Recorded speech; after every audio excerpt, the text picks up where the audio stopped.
All right, welcome back to another episode of On the Throne podcast. Today I have with me special guest co-host Double D, formerly known as Tyrell. Howdy, What howdy, up? burrito. How's it going? Good, buddy. How are you? Oh, living the dream.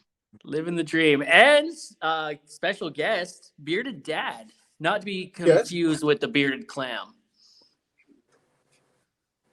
I am a bit of a clown, but Oh no, I Oh, said clam. I said clam, not clown. oh, hold on. Hey, BD. Uh, pucker up your lips real quick. Bearded clam. Oh, shit. Fuck. Episode 13. Lucky number 13, or I don't know. Is it lucky or is it unlucky? Who knows? I am sorry in advance. Um, for what I may or may not say in this podcast. Like this is Uh, this is this is a forewarning that this is NSFW because I feel like letting loose today. he's letting loose. Let your anal glands loose. well, So, Yeah. Fun bearded fact. dad.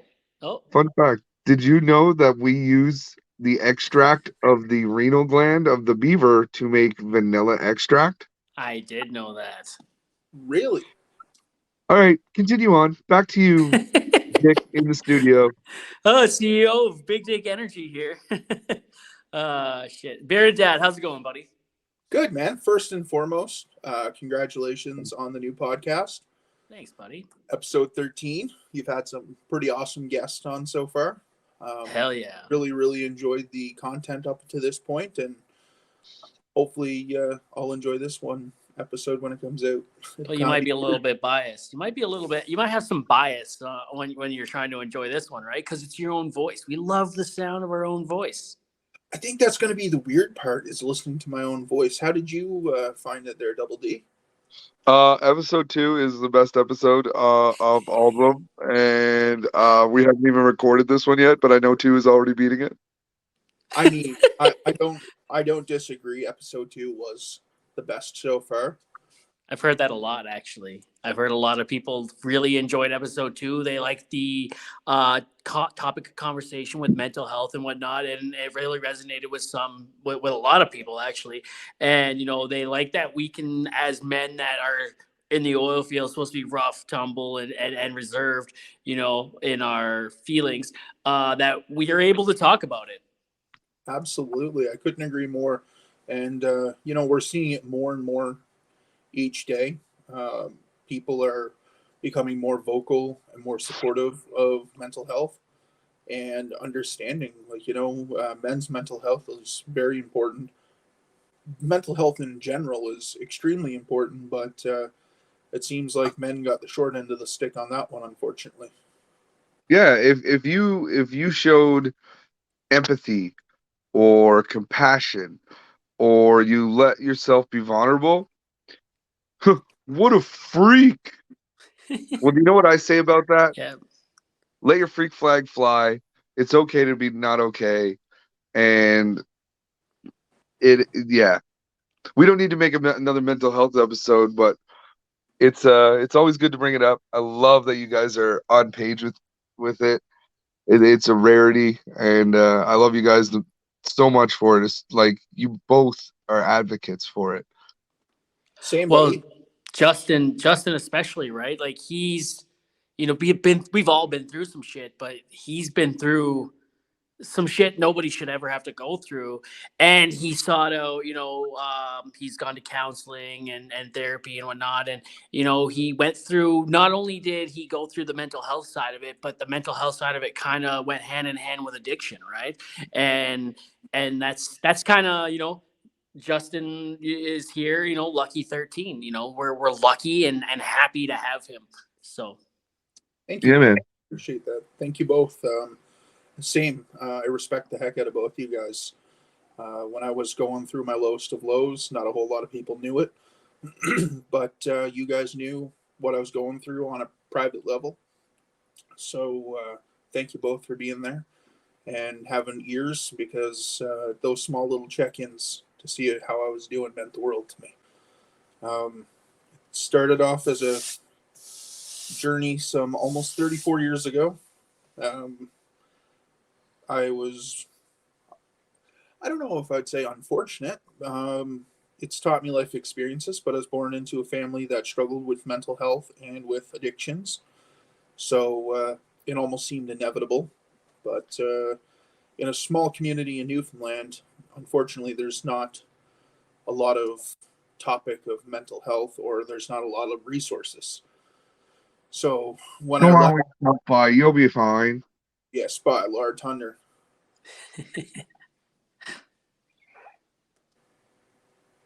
Where are Yeah. you too? So yeah, I guess, I was born to a young mother.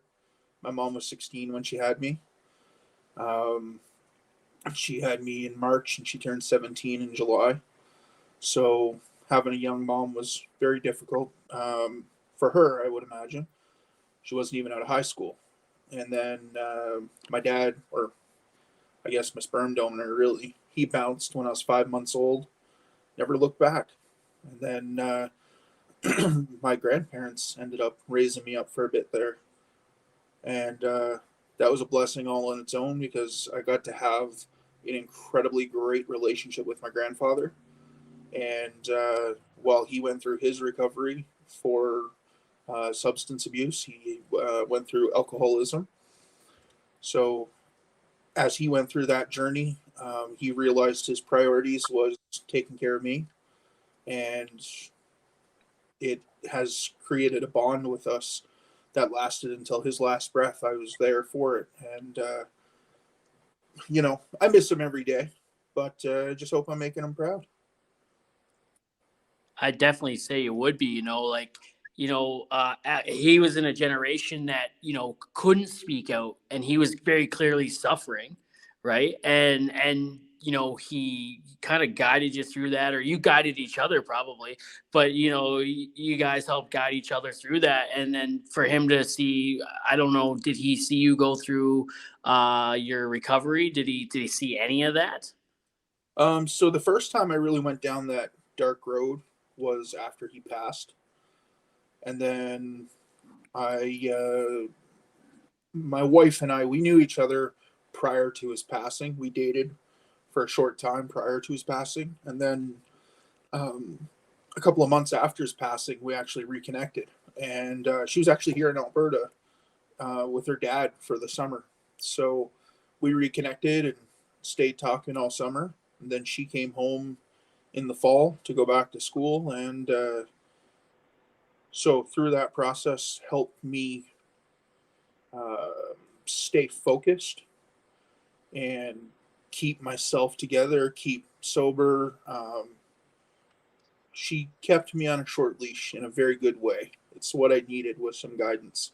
I never say it's a woman's job to fix someone who's broken, but she's been my support system for many years. And I managed to maintain my sobriety through the loss of our son. We lost a son on January 13th, 2017, and he was stillborn. And that was a really, really hard patch in our life. So when we went through that, um, again, she was the backbone. I had to put on and at that point, mental health wasn't really a big part of my life, or taking care of my mental health wasn't a big part of my life. So she really held it together for us. And it brought us really close together for a while, for a long while. And I maintained my sobriety through that, and just tried to stay focused, tried to get healthier, but eventually just got to the point where things got so overwhelmingly, I don't want to say bad because my life's not bad. It was a bad moment, not a bad life. Things just got to the point where I broke, and I turned to alcohol to try to fix it. And it wasn't like a one day I just woke up and started slamming as much as I can get into me. It was a gradual process. It went from like one or two beers after work to 2 to 3, and then eventually it was a 18 pack every other day, and it just got progressively worse as time went on. And mental health and addiction don't mix well at all, to the point where it was really out of control. I remember last year I was going to the bar with my buddies, and I'm not proud of this, but I'm going to admit it because I'm going to own my truth. I was drinking and driving. I was just being an idiot. And I don't mean like excessively drinking. I mean like I had a few drinks and I got behind the wheel. I wasn't pissed drunk loaded. And again, not trying to minimize what I did.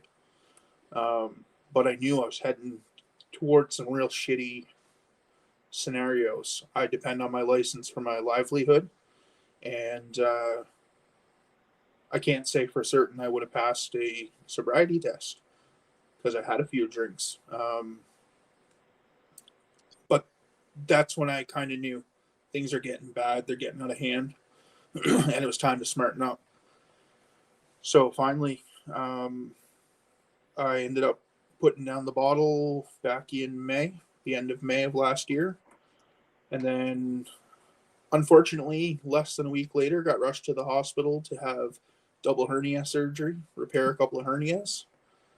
And then, worked on my sobriety through that, worked on my relationship with my wife and my son, rebuilding my relationship with my wife and my son. It was difficult, but I met an amazing doctor, Dr. Ravi, here in Fort McMurray at the Community Care Clinic on Franklin Avenue. And when this whole masking from COVID happened, it's kind of weird actually. When I met him, he challenged me because I didn't want to wear the mask. I was dead set against it. Anxiety through the roof. Like anything touches my nose, it's like, and it's weird because I have a nose ring, but anything like my son, my wife, anybody touches my nose, I'm like, oh, it sends me into like a pure anxiety attack. It's just poor wife. What's that? I said, oh, your poor wife. Right? She loves to pick too, so anytime I have like any kind of acne or anything going on my face, she's the first one right there. And it's just like, that's not where I was headed with this. I was headed really perverted and dirty. Oh, that's okay. I don't mind when there's something tickling my nose. Baby, show me you love me. But no, I met an amazing doctor, and he challenged me and wanted me to see a psychologist, so I did, and started getting medication for my anxiety and my depression. Started counseling. Really, just turned my life around. It's good. It's amazing. I want to just rewind like 8.5 minutes ago. So hold up. I want to say we had this conversation, but I don't remember. But I kind of remember. Nonetheless, my mom was 16 when she had me. My dad ran away before I was even born. Do you know my dad? Me either. And then grandma and grandpa took me into their loving home and raised me for the rest of my life. Me and my bio mom have a relationship. It's toxically awesome, if that makes sense. It's like describing my relationship with my mother. It's more of like a brother sister love hate relationship. There's so much love and want for each other to succeed that we get so viciously angry when the other person does something stupid. Absolutely. I was like that with my sister, my oldest of the young sisters I have. I have 3 younger sisters, and the oldest one, I was hard on her, and I realize now like maybe tough love wasn't the way to go, but I figured, that's what she needed, but it's not what she needed at all. She needed someone to be like, hey, are you good? You know what I mean? And I wasn't. I was like, yeah. I didn't know my grandparents actually. My dad, My dad was adopted out when he was like less than a year old or something like that to my grandmother, my nana, I guess, who I've recently met. Not recently, but 10 years ago now I met. She was 16 or 17 when she had my dad, and my grandfather was a little bit older and had a family of his own and whatnot, and they just couldn't do it. She was too young, and so they gave my dad up. And I guess the story goes a year or so later, she had another son.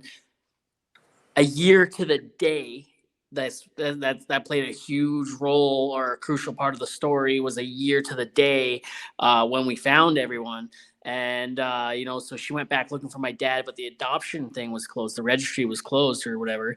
And when it opened up in '92, I think it was, they started looking. My dad didn't start looking till 2013.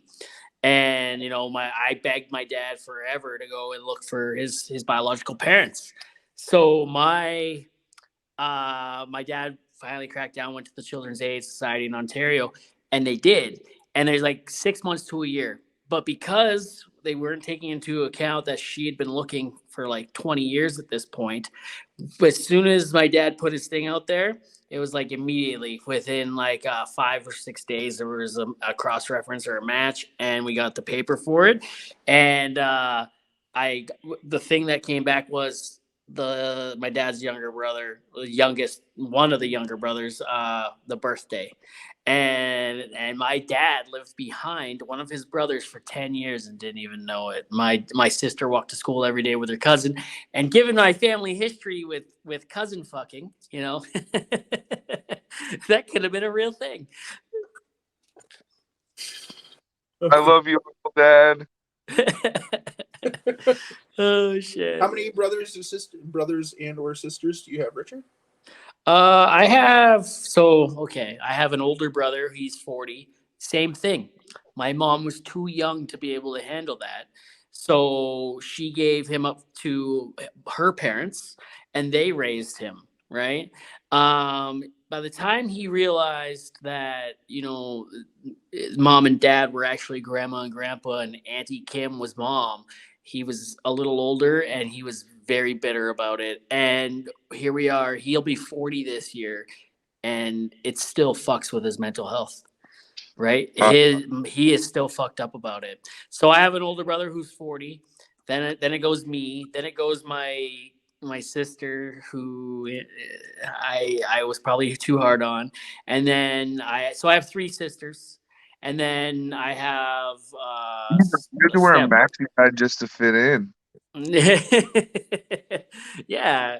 My brother, I don't know if it played a role in why he did it or whatnot, but the mental health thing, I think, kind of caught up. And for years I was poking comments at him. I knew years prior, but like 3 years ago, he came out to me on his birthday. He was gay. And I'm like, dude, I already know. And he's like, what do you mean? And I'm like, dude, I've been calling you gay for years, right? Like, I'm not, and I wasn't joking. I was being sincere about it. Like, I wasn't making fun of you for it.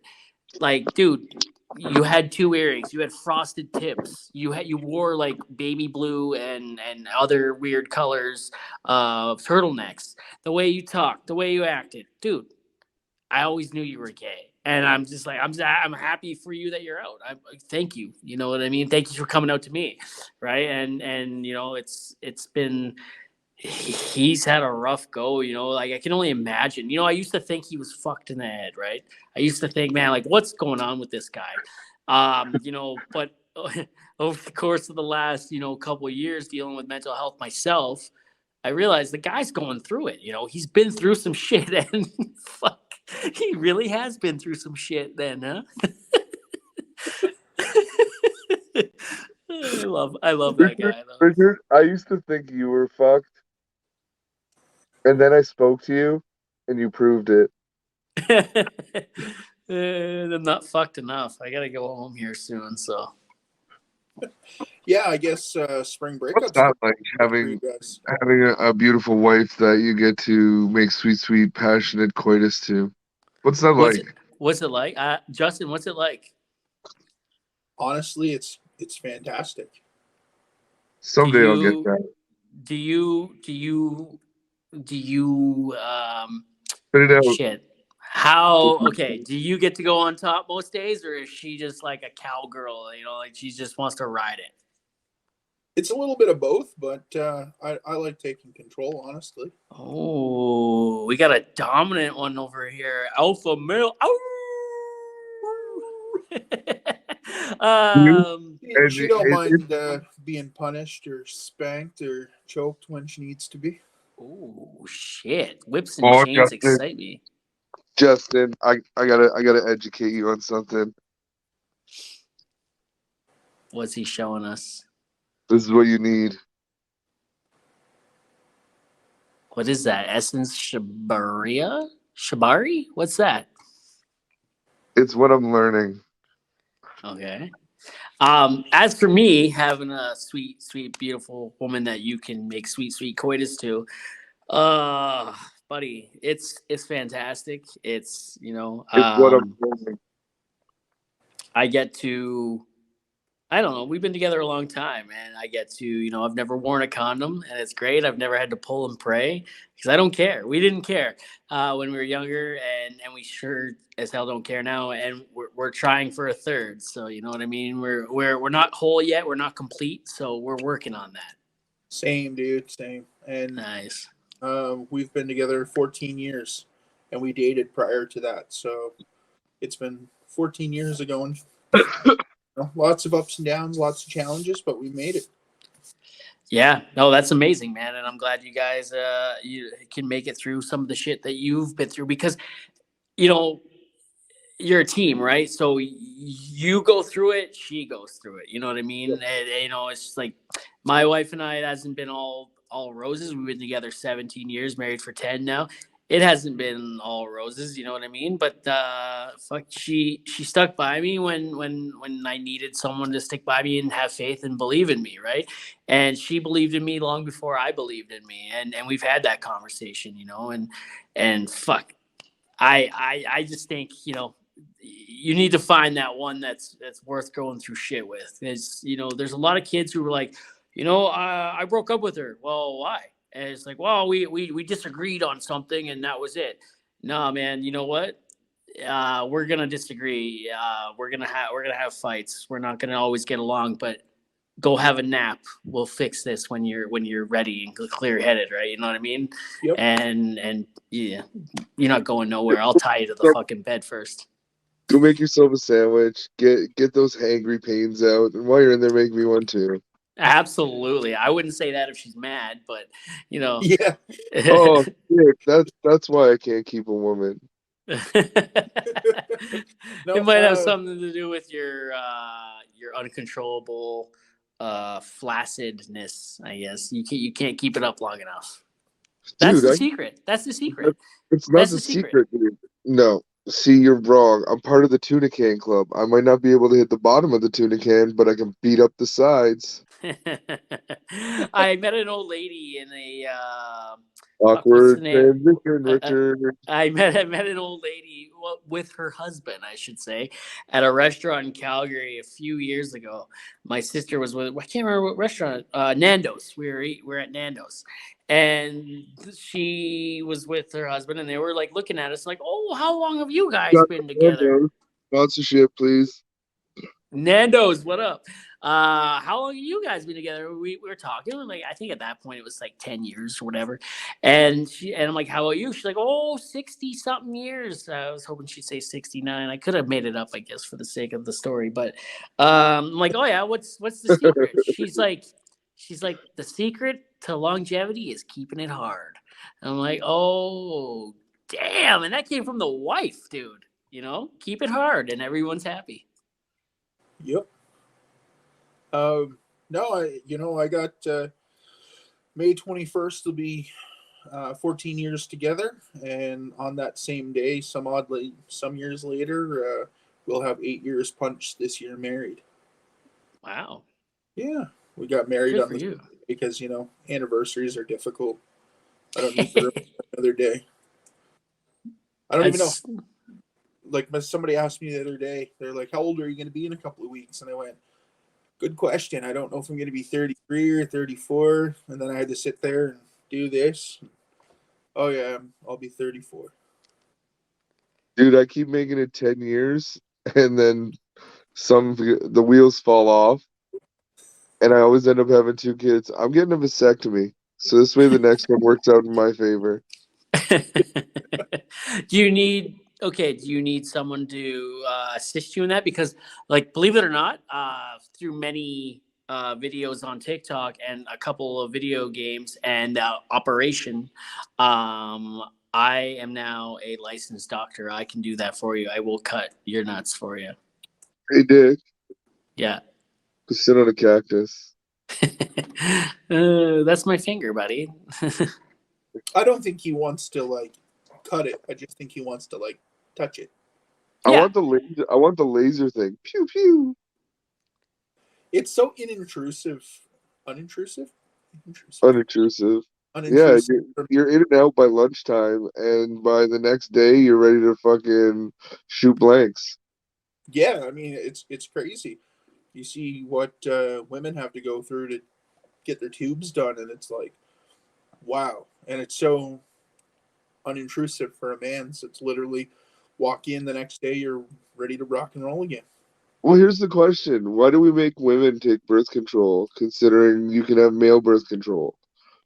Well, that's just it. Like, why do we make women have birth control that really screws with their hormones? Why don't men For have? their hormones, dude. Just based on human physiology and the medication, they're 33% more likely to have a fatal blood clot than somebody not taking the medication.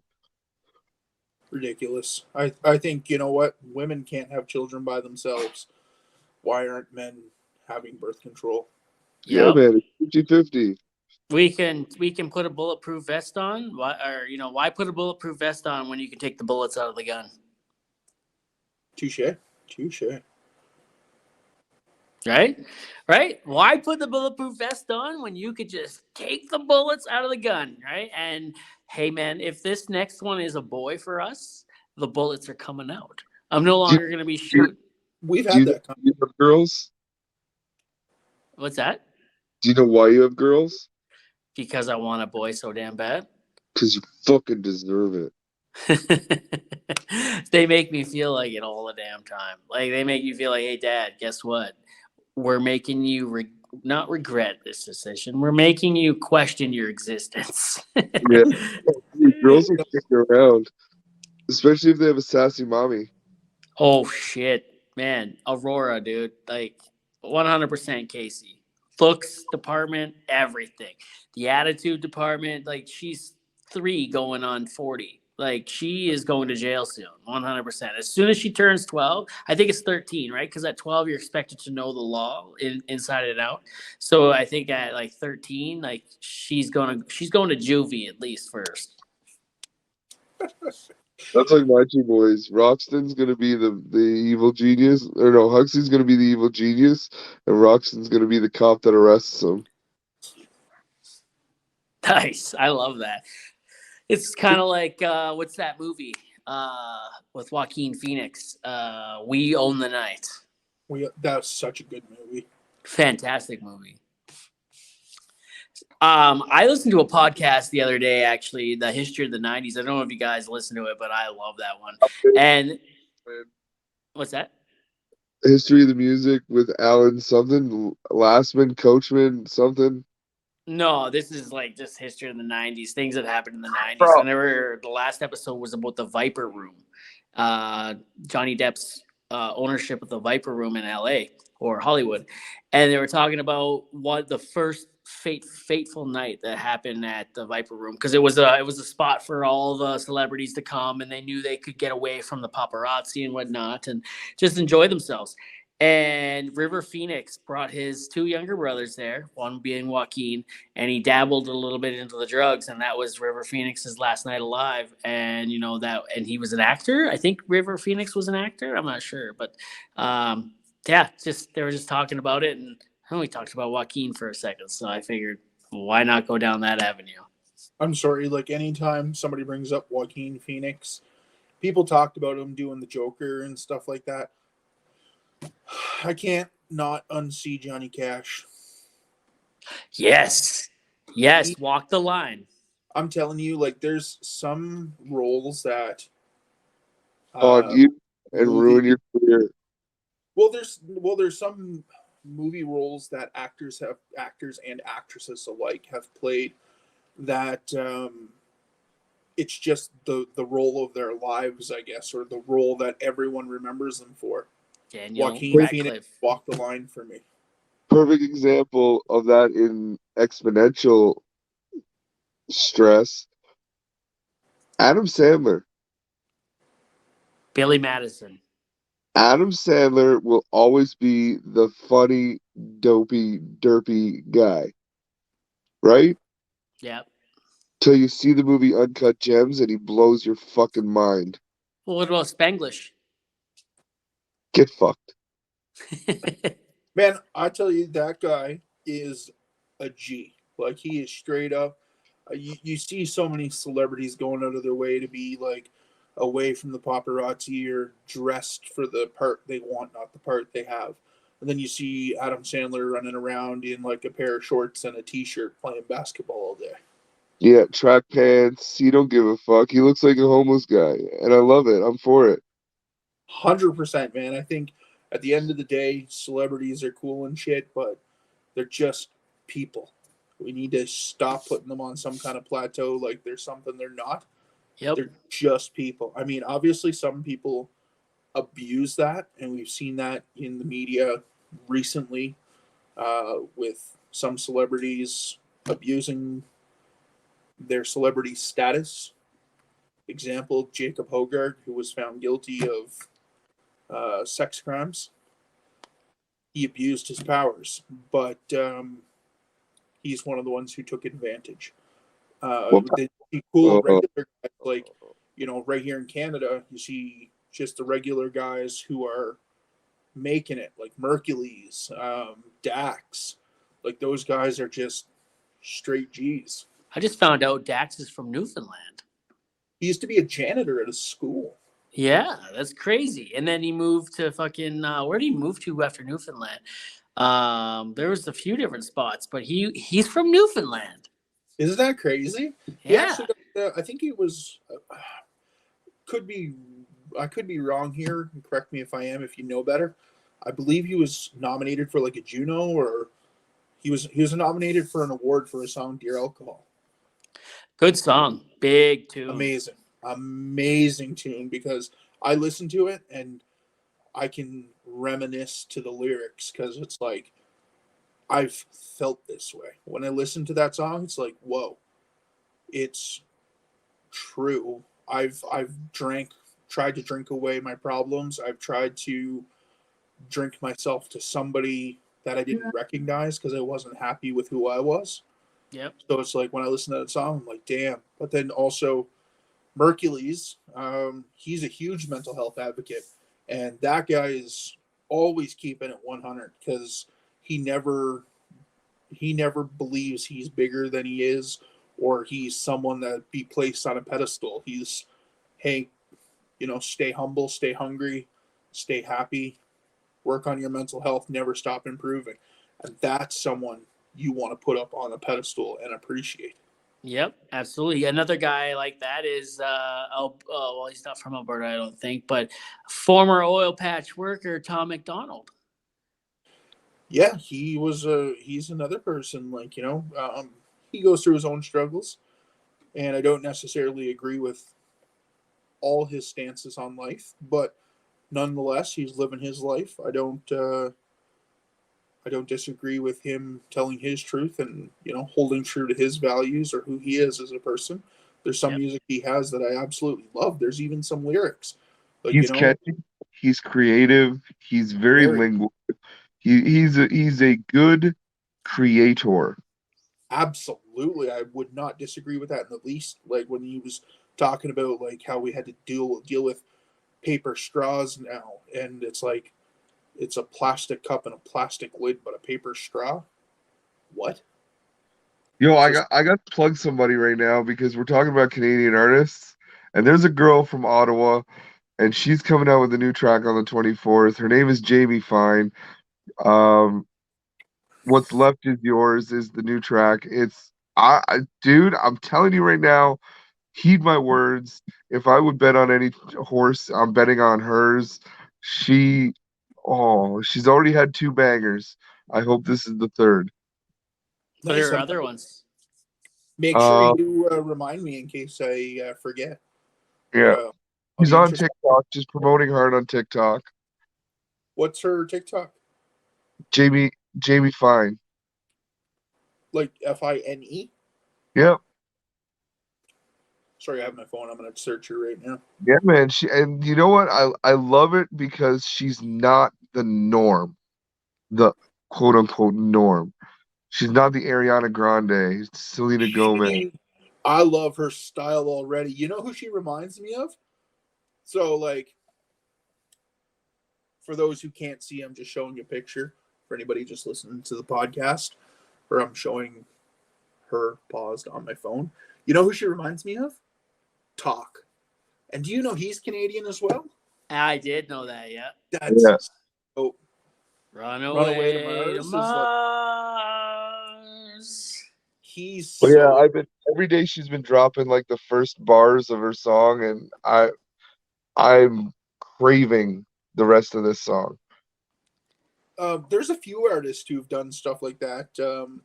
Billy Zimmerman. Is it Billy Zimmerman? Bailey, yep. Bailey Bailey, Zimmerman. Bailey Zimmerman, that Yeah. guy's a friggin' beast. Yeah, and there's a few of them. Nate Smith, he's done that, and it works because people get amped to hear the rest of it. So you get little snippets, and then eventually you just hear that. I feel in country music, there's always the Titans. There's always two big names every year. So like I can remember when it was like 3 years of Toby Keith and Jason fucking Aldean, like going head to head. Right now, It's Morgan Wallen. it's Morgan Wallen and Bailey Zimmerman. Yeah. I'll tell you what, we can hash this out at any point. Morgan Wallen is the greatest musician in any genre in the last 20 years.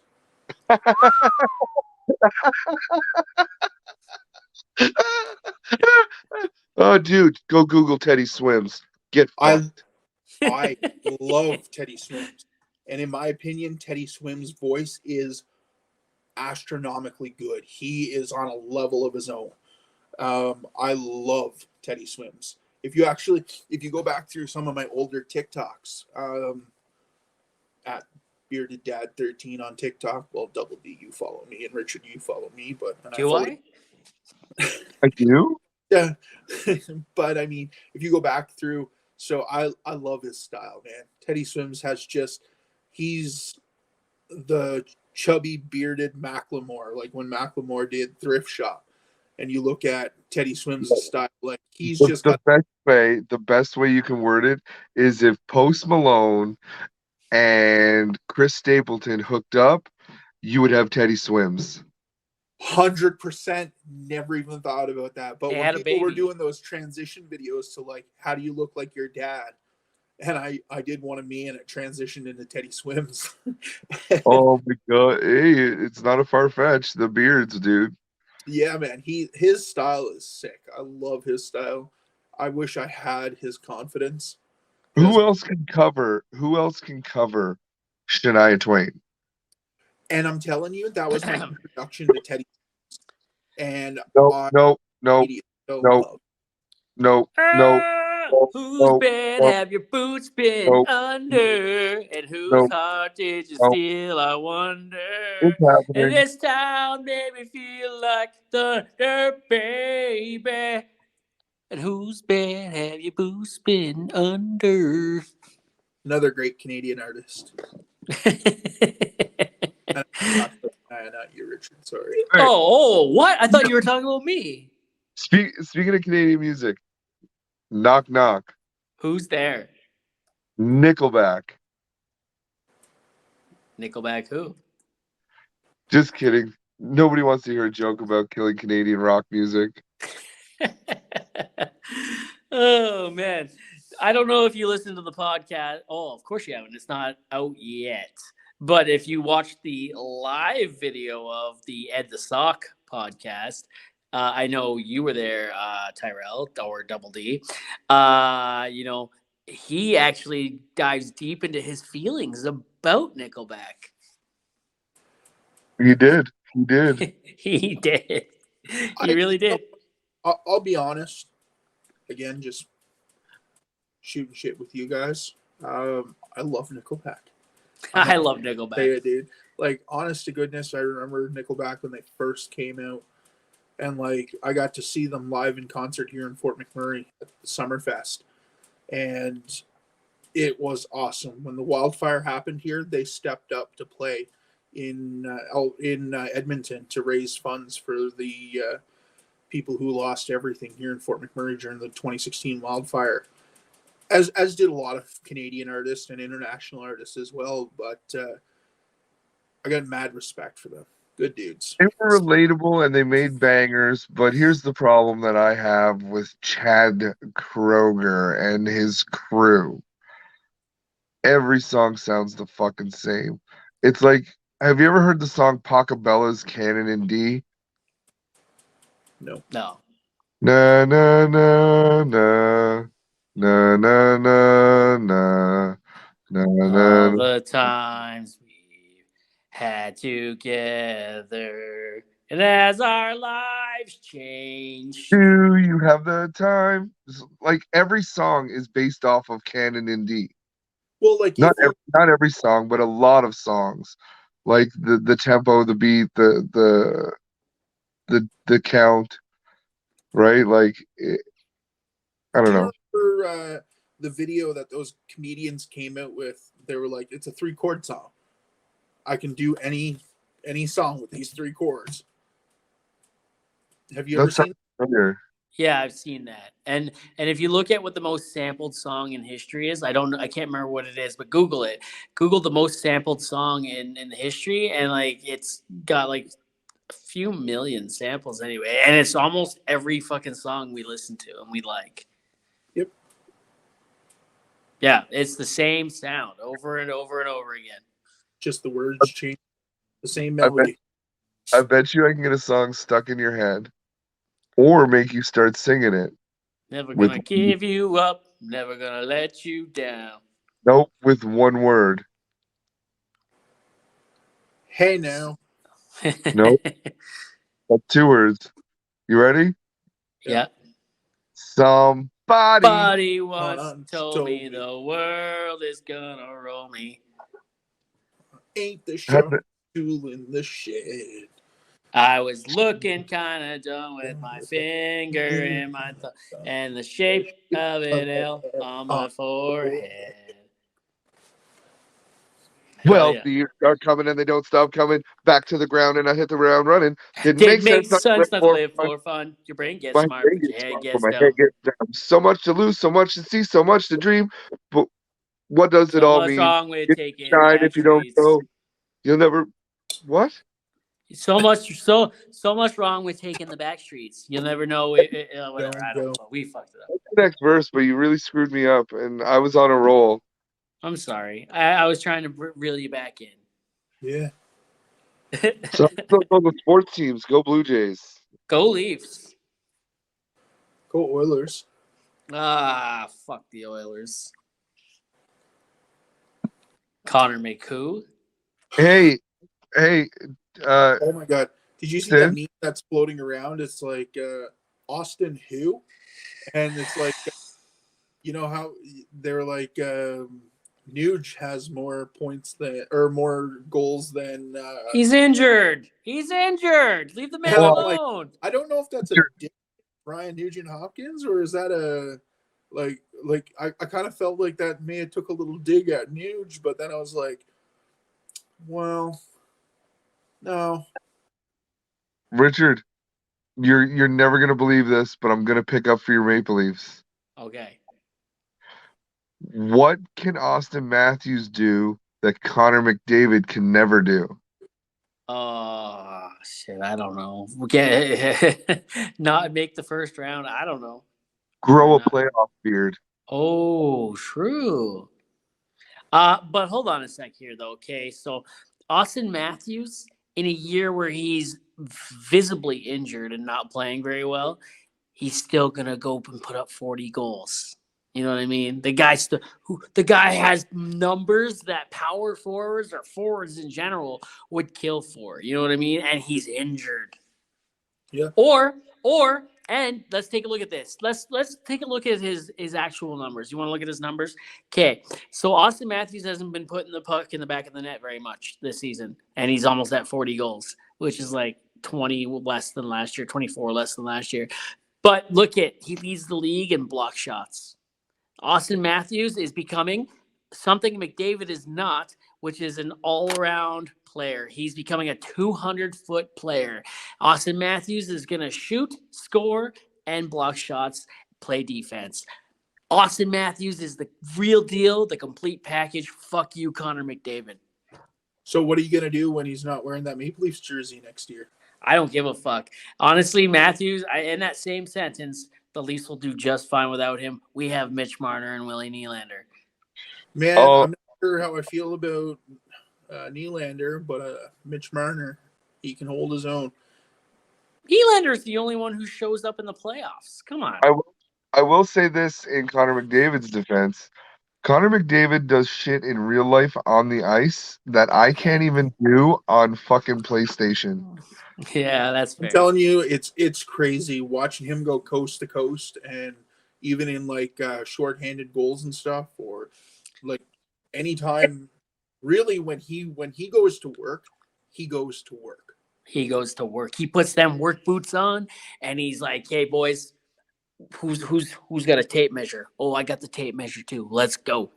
Yeah, it's like Score 3 goals. I'm gonna get 2 assists. Hell, I might fight somebody.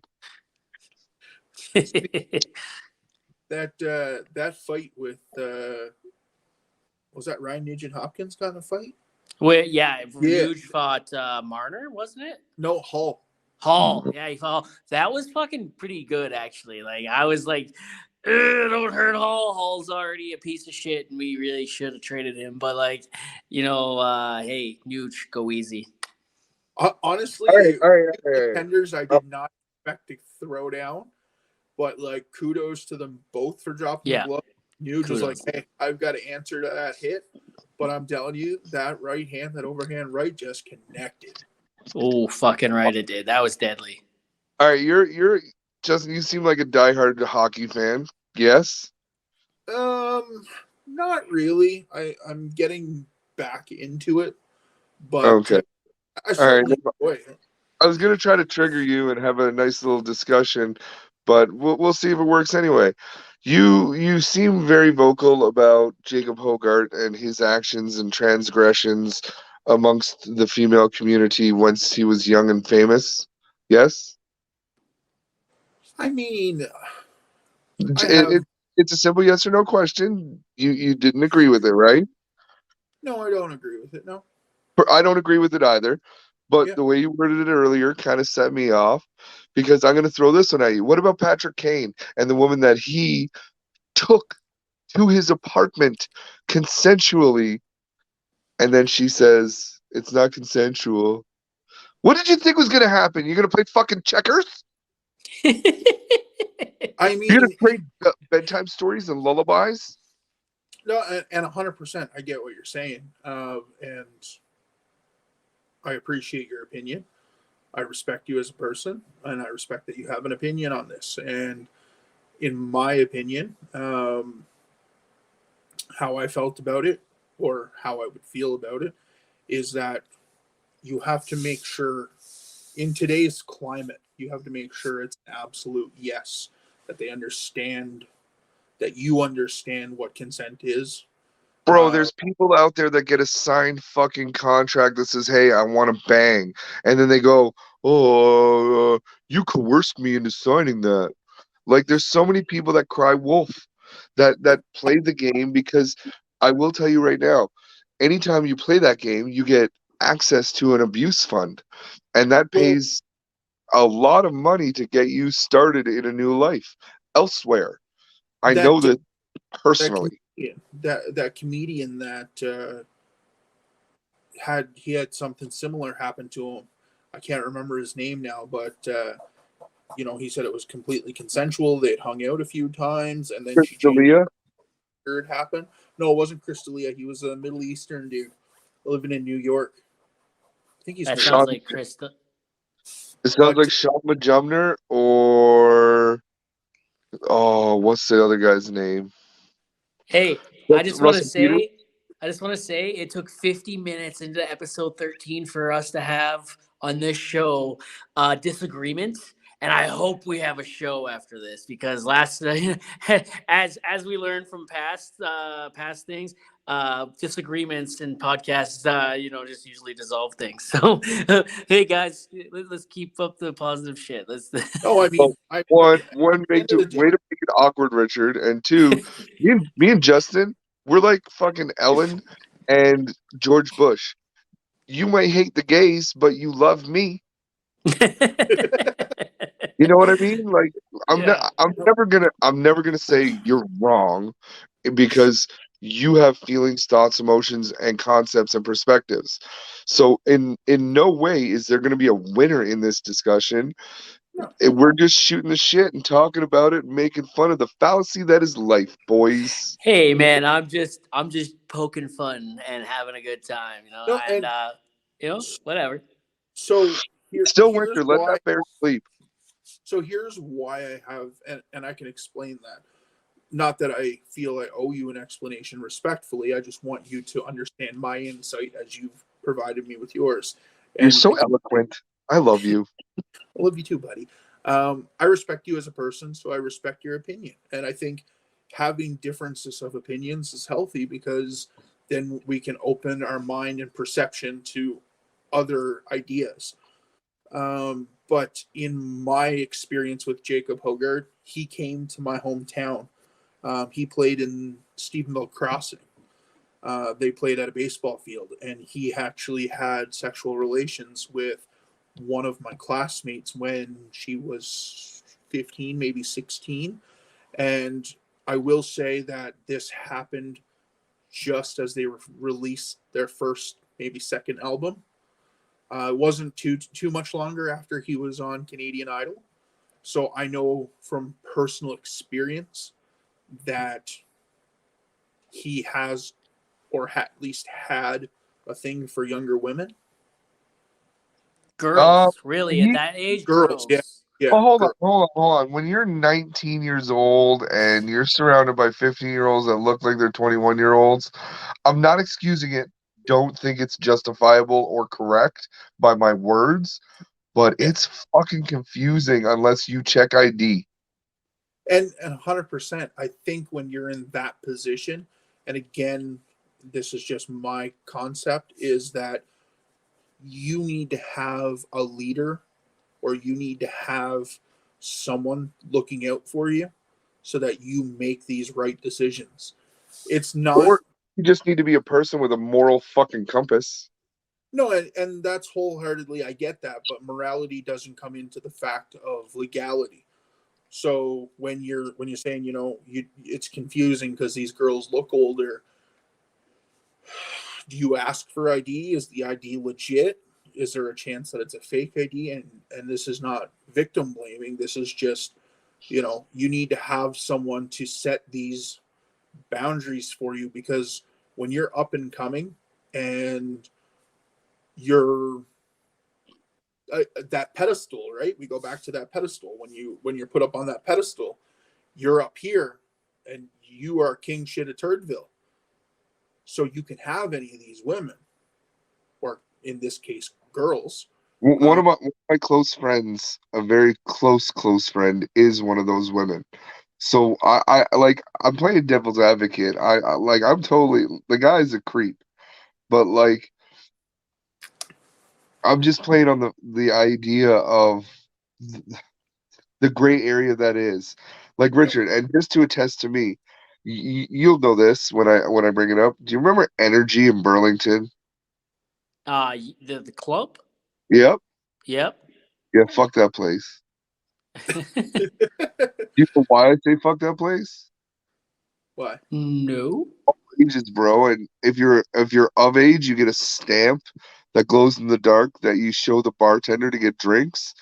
So like you be You be up dancing, just getting it in, just rubbing your denim fucking dick on a girl, and then you spin her around and you reach down, you grab the wrist, you look for that sticker, and if there's no sticker, you just slightly drop her hand and casually walk away, because that's prison, bro. Robbing the cradle. Yeah, that's why I stayed in energy for all of 15.5 seconds. And I was like, oh, there's all ages. I'm all the way out of here. Remember roller gardens? I don't know if you ever spent time in roller gardens in Hamilton. No, never Oh, be. it was the skate rink, and it was the roller rink, and we went all the time, man. And nothing bad ever happened there unless you went on a Saturday night. But roller gardens, man. You know, I never heard of any sexual misconduct going down, but I heard of a lot of beat downs going down. So If I could resurrect one bar ever in history, Lulu's.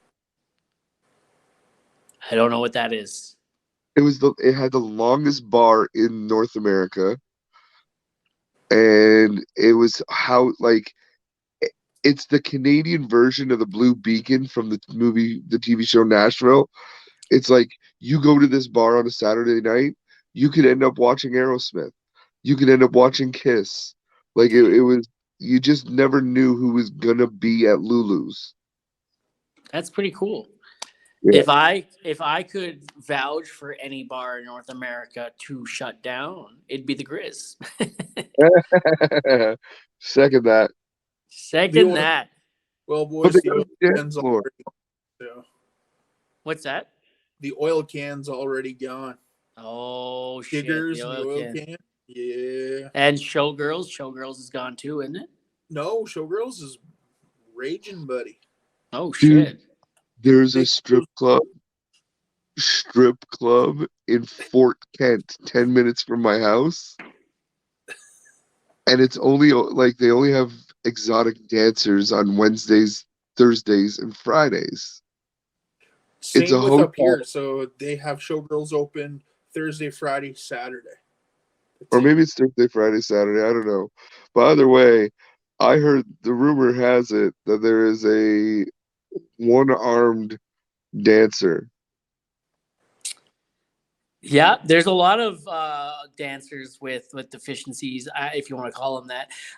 There's that midget stripper, and there's the one-legged stripper that tour around Tomahawk Edson area, right? And then you got the one-armed dancer. That'd be freaking sweet. I'd pay good money just to see the arm. I paid good money to see her climb the pole. You guys are horrible, but I'm not disagreeing with you. I want to pay someone money to find her other arm and start slapping people with it. You like that crocodile from Happy Gilmore? Yes, yeah. So I want to back up for a second there, and you were talking about like putting these people on pedestals, right?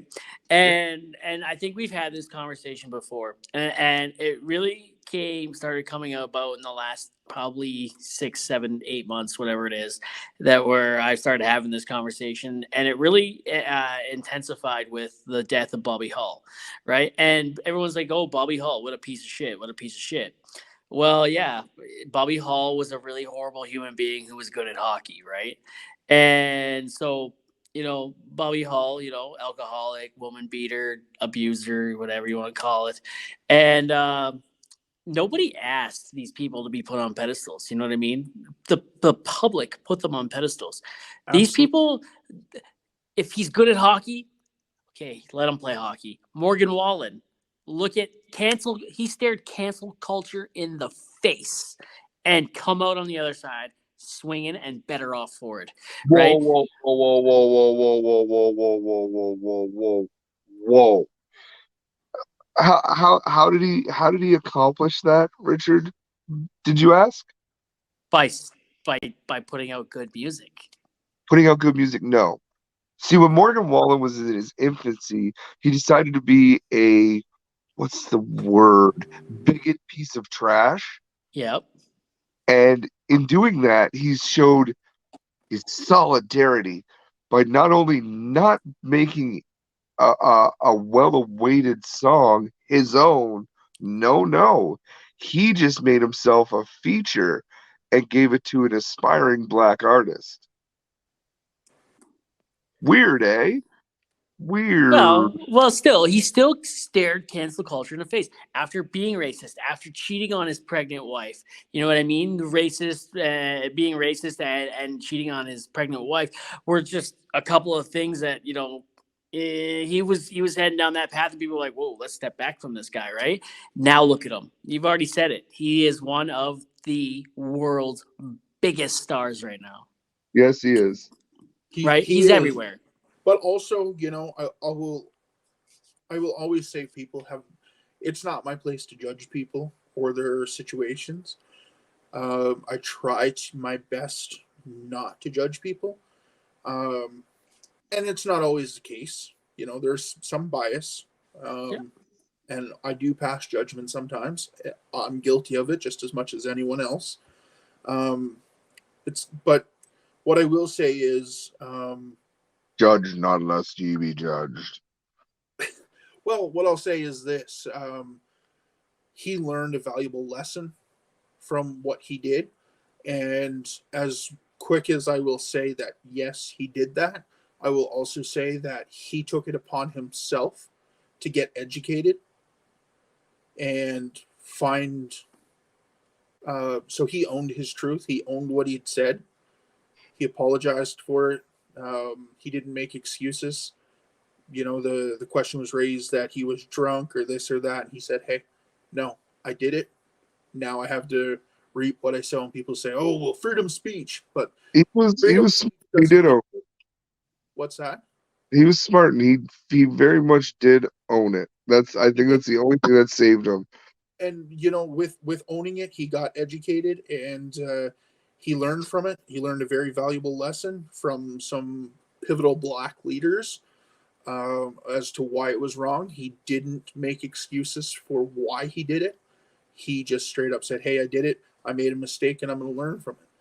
And he learned a very valuable lesson. Freedom of speech doesn't mean freedom from consequences. He could have been very well canceled, and that could have been the end of his career. Instead, he took it upon himself to own his truth.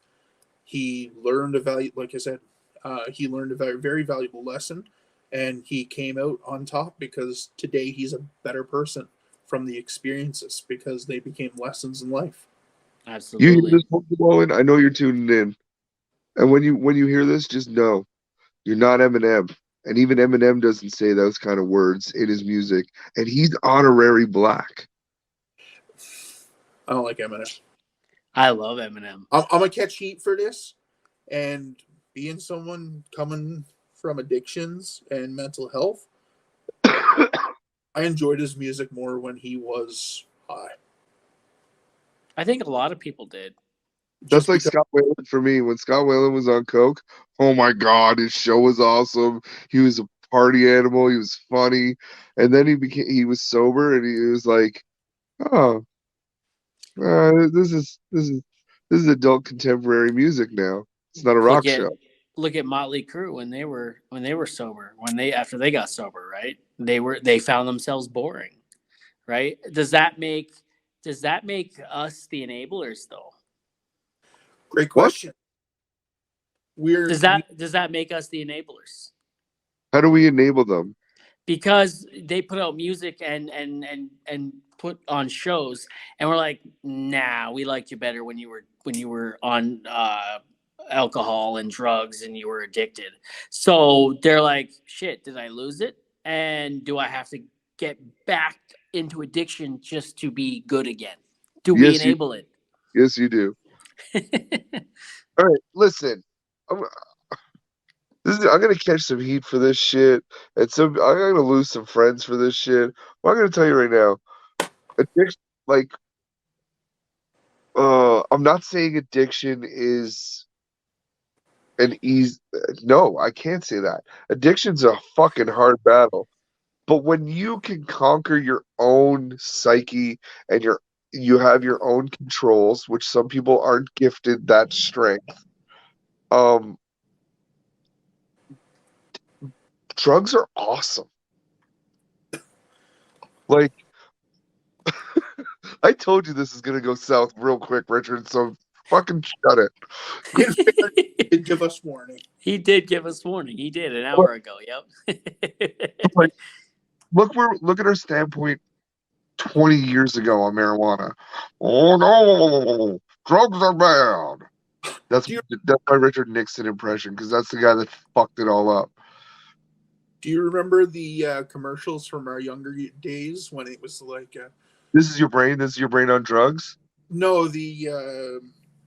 she's just deflated. This is all she does. She just sits on the couch now.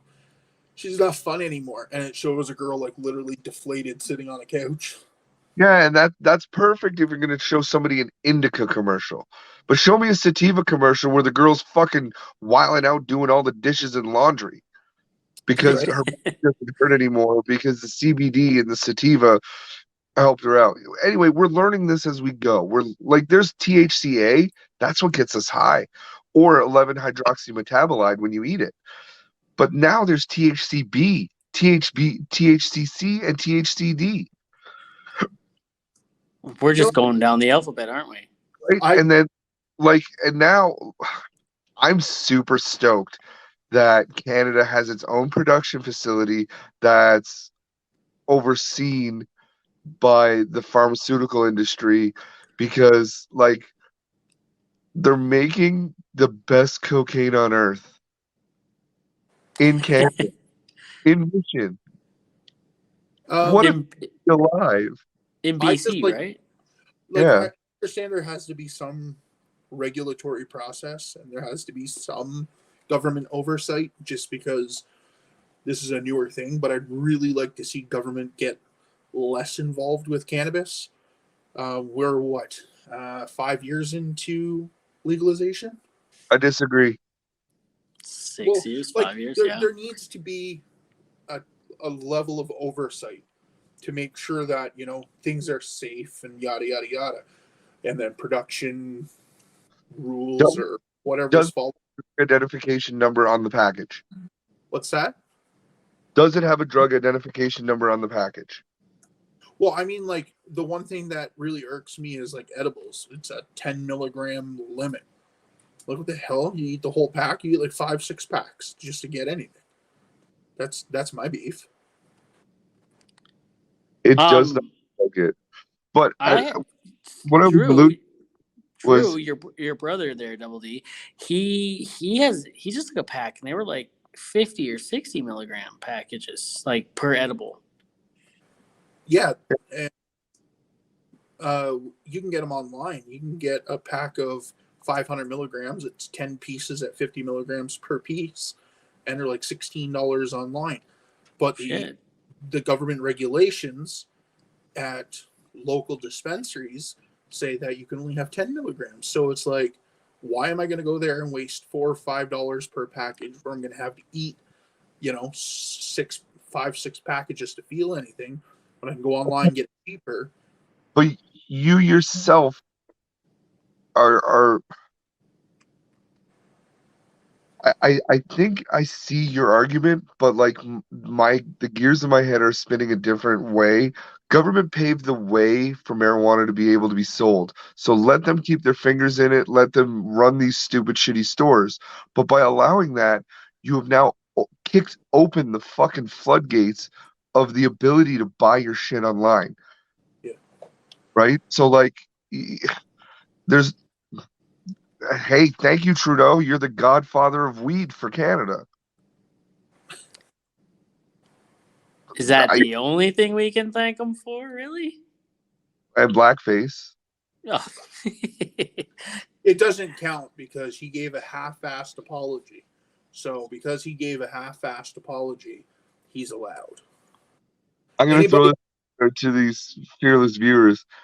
If you dig deep enough on a social media platform that has me on it, you might find me dressed as blackface from 15 years ago when I emceed a wedding as the one, the only Antoine Dodson. Oh, you're a racist now. People are going to find it. It's coming. You're going to be labeled a racist.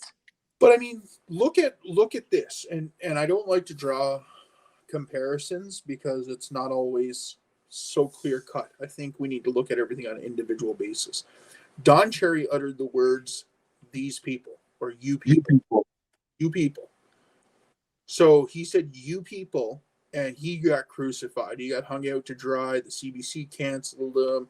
Hockey Night in Canada, he lost his position, everything. He refused to step down for a bit.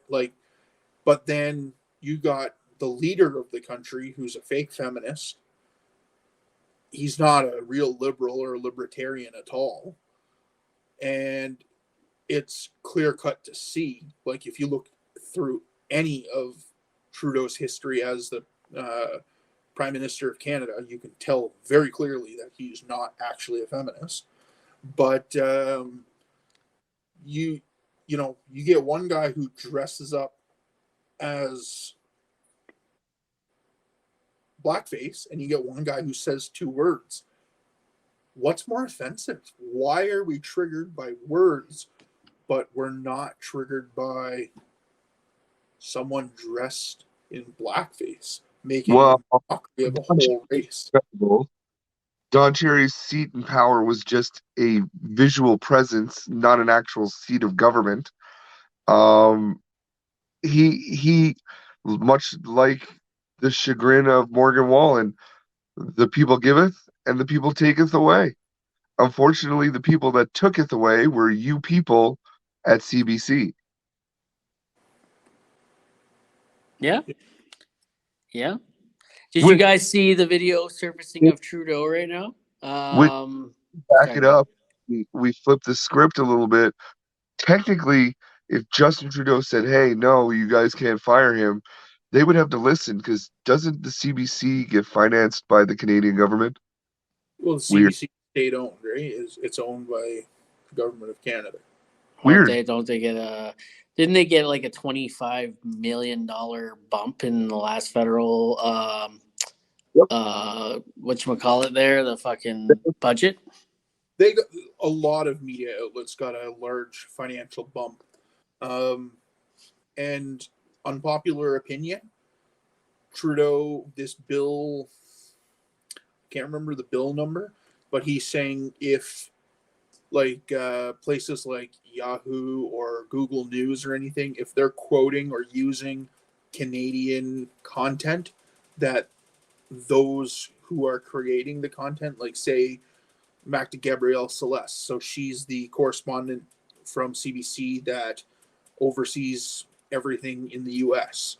But if they are using CBC's content, they have to credit CBC and they have to pay them. So all the advertising money that, say, Yahoo would get, they have to give a portion of that to Global News or a portion of that to CBC because it's crediting them and paying for their journalism, which I don't disagree with. I think they should be. It's like when Apple came out with Apple Music. They weren't going to pay artists to stream their music. And then enough people went, no, we're not having it. We're not going to allow our content to be on there. And then they were like, okay, we're going to pay you, a half a penny per stream. That's fucked up. Yeah. Well, you think it is, but like you look at some of the songs that are streamed, like some of the more popular music, and it's got millions, sometimes billions of streams. And it sounds like, well, the artist is getting screwed on that one. But it turns into like a $5 million royalty paycheck. Is it really that bad? I mean, yeah, kind of. Like, how much money could they have made, though, right? I mean, yeah, sure, they got 5 million, which is more than you and I will ever see.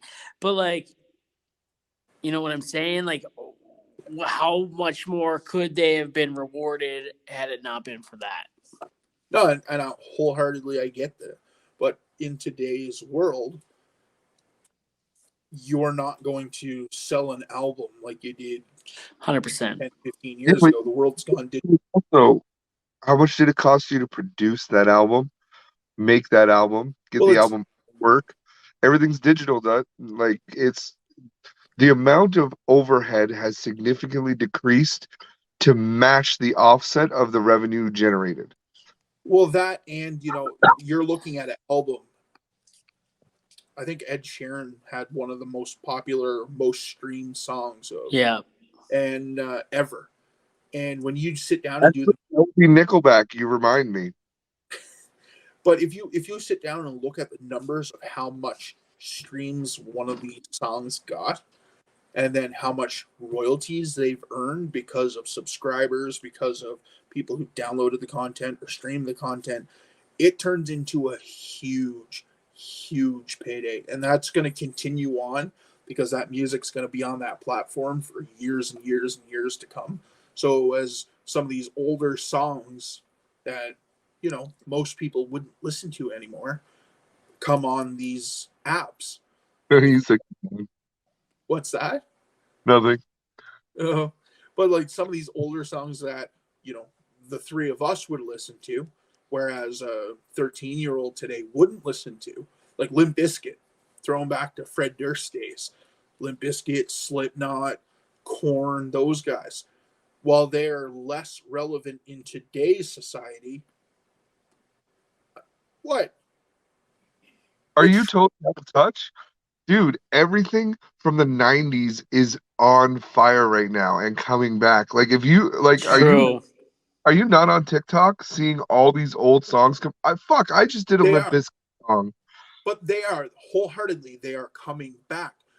But by being on these digital platforms, now those artists are getting royalties and getting paid again for music they released 20 years ago. That's what I'm saying. Like, it's not always a negative. So when you look at the digital era, you go, well, depends on the contract, because some artists are locked into the EP, whereas once EP production stopped, the royalties stopped coming in, and then the label now owns that music.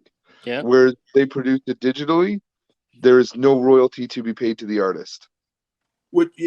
In those cases, that's absolute shit. I don't disagree with you, but I'm saying, like, for those that did get the good contracts, like, look at Justin Bieber. He just sold his entire music library for, what was it, like $500 million or something? Good for that Cambridge resident. Yeah, like, he sold his whole entire music library. Hold on. Rights and everything. Hold on. Did you just dox Justin Bieber? Yeah, I did. Shit. I'll give his full fucking address if you want it. Do it. Put it up. Let's get him. Let's get him some visitors. Let's get some neighbors to take him some humble pie. I believe it's 3615 Rural Road 4, Push Lynch, Ontario. Well, technically, there you go. Well, I guess this podcast is officially on a watch list. Yep. We're all gonna get. You told me to do it. What's that? You gave me the green light. This podcast was on a federal watch list back in episode 3 with Chris Barber, so I don't care. I was gonna say the feds have been watching since Barber. The feds have been watching. There's actually not a lot of downloads coming out of Ottawa, which is weird. No. Lightly touching on that Chris Barber situation, that decision, these repertoires or special repertoires that Trudeau keeps assigning. Yeah. Now he just assigned one for the funding from the Chinese into the election mingling. He just assigned one of his ex-buddies. Like, and it is a conflict of interest. I think so. You want to talk about money as a conflict of interest? How about the fact that he's let China practice military maneuvers in the fucking Northwest Territories for the last 3 years? Are you fucking gonna Red Dawn our ass? Why not give them a key to the kingdom on how to invade us? Figure it out. He does good things. He does dumb things. He does good things. He does dumb. Well, this brings me back to what I was trying to say earlier about how you guys seen that video surfacing around TikTok right now about how Trudeau was talking to a bunch of firefighters about the flat Earth theory. Oh my God! Yeah, I was like, is this real? Like, did someone Yeah. do a sound over? Is this actually real? Yeah, and Trudeau's like, the Earth is very clearly round, but they actually have me thinking, like, and that's how, and then how what he brought it back to. He's like, the masses, you know, have people thinking, and it's when flat earthers aren't the problem, but it's when you get like 10 other people that come in and like, oh, maybe this idea is right, and then he brought it back to fucking vaccines. I'm like, are you fucking kidding? All right, hear me out. Don't jump all over me, but where's Tom Cruise nowadays other than the movie Maverick? Where's he being? Nowhere. Nowhere. My thought, Tom Cruise is just dressed up to be this character known as Justin Trudeau. And when it's all said and done and over with and he's ousted, he's going to pop out and be like, ha ha, Scientology, bitch.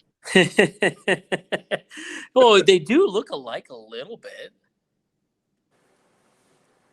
No? But do you think Maverick would have took that shot from that firefighter and got knocked the fuck out? What? I don't know. Trudeau, when he fought that firefighter in that boxing thing, Oh, yeah, I got laid out. he got domed. Well, that's what happens when you put a drama teacher in a boxing ring. Imagine when you put him in fucking Parliament. Ooh.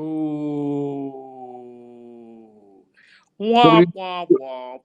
He needs to do a meme and put Pierre Poilievre's face on that guy's body.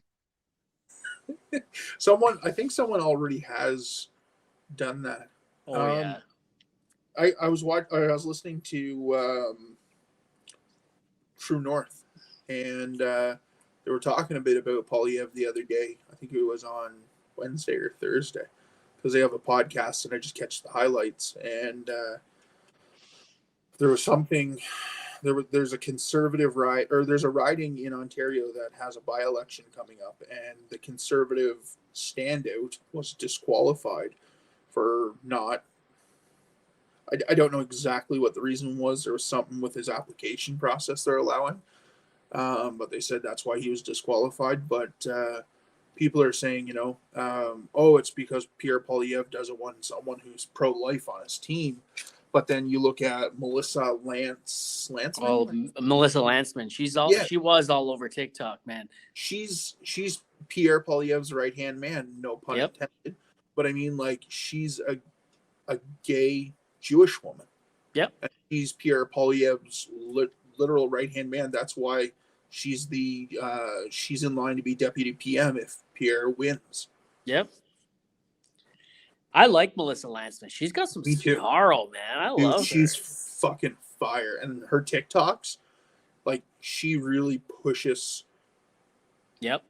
common sense that should be common sense. That's not, well, I mean. What's common sense? Right. What is this common sense you speak of? Exactly. What's common sense, guys? What are we looking at? Where is it? Dick, how is it that I'm talking to you right now and a notification came up that you posted something on another social media platform? Scheduled. Well, yeah, scheduled. What platform? The Book of Face. Okay. So yeah, I schedule a lot of my posts when I'm at work or when I'm gonna be, on a job somewhere and so I schedule posts. I have an app that does that actually, fucking Business Suite, I think it's called. And you can schedule a post to go everywhere. TikTok has yet to come out with a scheduler, unless you're on the PC on a PC. Fun. Even YouTube has a scheduler. Even Instagram has a scheduler now. So let's switch gears a little bit because I am the co-host and I'm allowed to do stuff like this. Okay. Justin, is there anything you want to talk about? Wide open, buddy. Wide open. Wide open spaces. So, just room to make the big mistakes. So here's a good question for you guys. The three of us are immigrants to Alberta. We've all been born and raised elsewhere. Where'd you come from? Where'd you go? And how'd you get here? Where'd you come from? Where'd you go? Where'd you come from? Joe. That's where my mind started going when I was Double D, you take this one first, bud. Well, I started off in St. John's, Newfoundland. I lived there till I was 15 years old. Then I moved to Cambridge, Ontario, floated around to a couple of cities in Ontario for the next 20 odd years. Then I made my way to beautiful Delta, British Columbia, where I hung out for a little bit and realized it wasn't for me. And then I moved to Alberta, where I now reside, and I love life. That's beautiful. What? I'm from beautiful Hamilton, Ontario. You know, you can breathe in and smell that fresh air every time you're there. A girl told me to kiss her where it stinks, so I drove her to Hamilton and we made out for 4 hours. Ooh, yeah. Home of the Hamilton Tiger Cats. So, anyways, from Hamilton, like this guy, I moved out to BC at first. I was in what's that town? I was in what's that? Port Moody, BC. I was in Port Moody, BC for a little bit. You know, I moved out there while they were building for the 2010 Olympics. So I was doing some construction around there and whatnot. And, you know, I don't know what happened. I can't remember why, but we moved on to Banff and we worked in Banff for a little while at a resort. Casey and I. Casey had family out in BC. That's what brought us there, and that's probably what ended up drove us away too.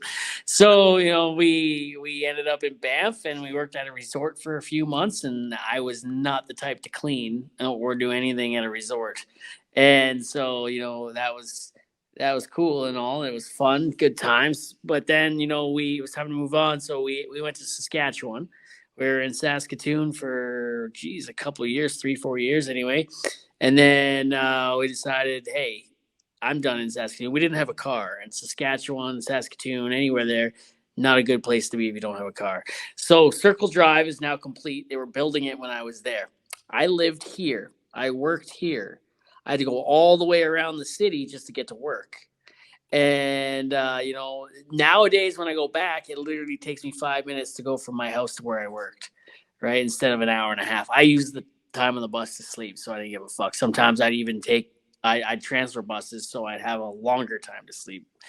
So, yeah. So then I think we moved back to Ontario for a tiny bit.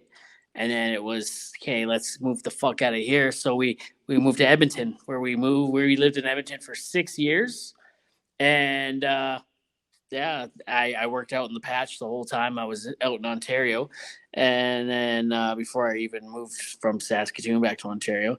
And then so we hit Edmonton. And then it was like after 6 years there, we were like, hey, you know what? We should move home. We have a kid now. Let's move back to Ontario.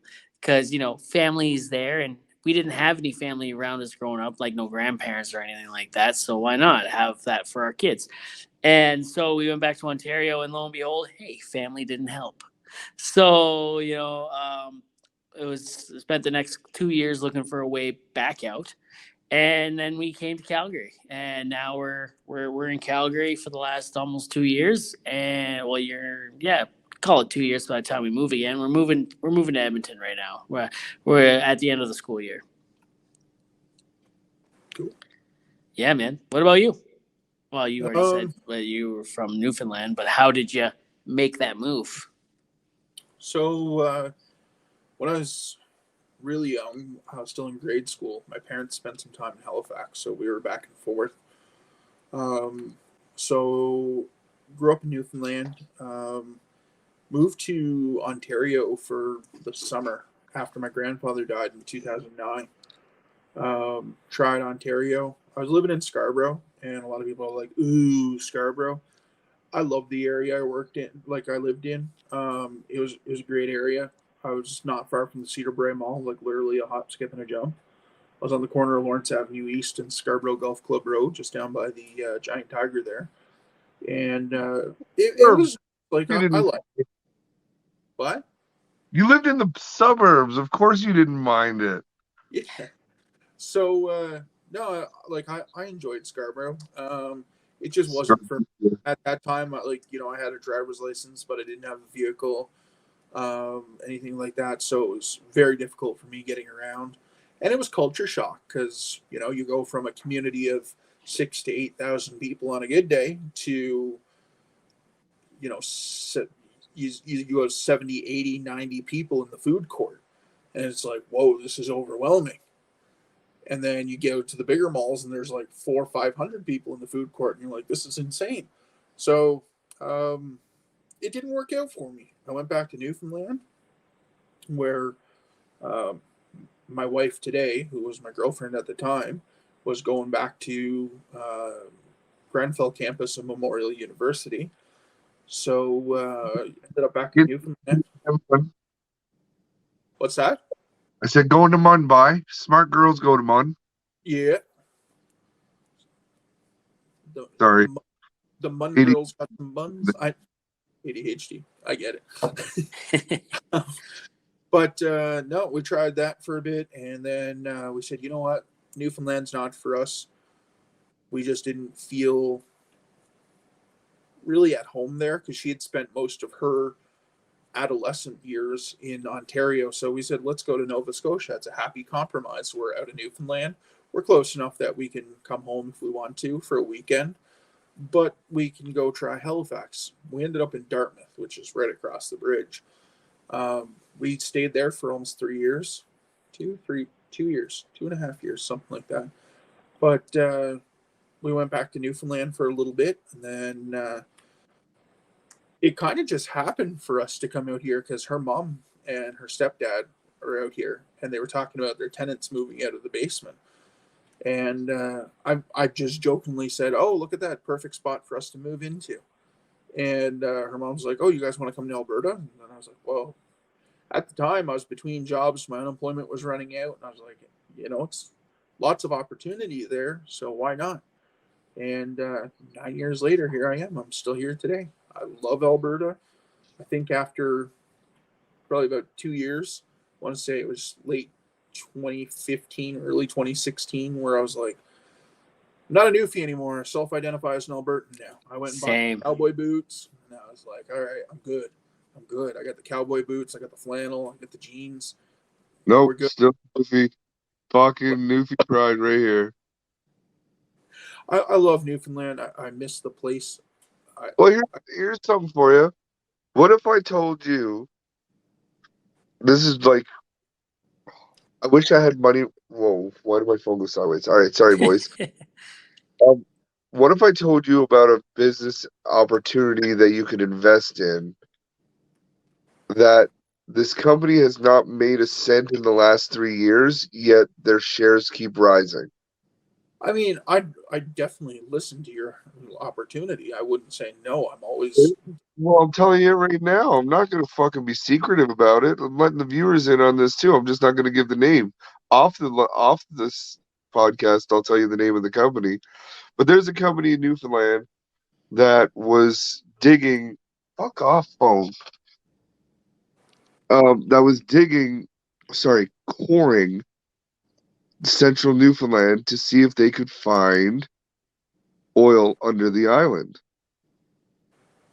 Cool, right? Why not? It makes sense. The Grand Banks is right there. Maybe there's another deposit underneath the granite. Wait, did I just say granite? What lies with granite? Does anybody know? Janet? Gold? Diamond? Well, also lithium apparently resides within granite as well. So when they were coring, instead of finding an oil deposit, they found rich veins of gold, lithium, and diamond. So this company, whose shares were 3/10ths of a cent 2 years ago, their shares are now $4.58, and they've spent over $500 million just exploring to find what they could find and acquiring land masses surrounding it. 100%. Like, I believe there's a lot of my issue isn't with Newfoundland or the people of Newfoundland, maybe not even the government of Newfoundland. My concern is with the environmental processes. Like being that I'm from the west coast of Newfoundland, um, born and raised in Stephenville, but my family are on the Port au Port Peninsula. My great grandmother lived in Chiefs Cove, and something that's happening there right now that I'll shed a little light on, and people can come up with their own opinions, is a wind farm for wind energy. Horrible.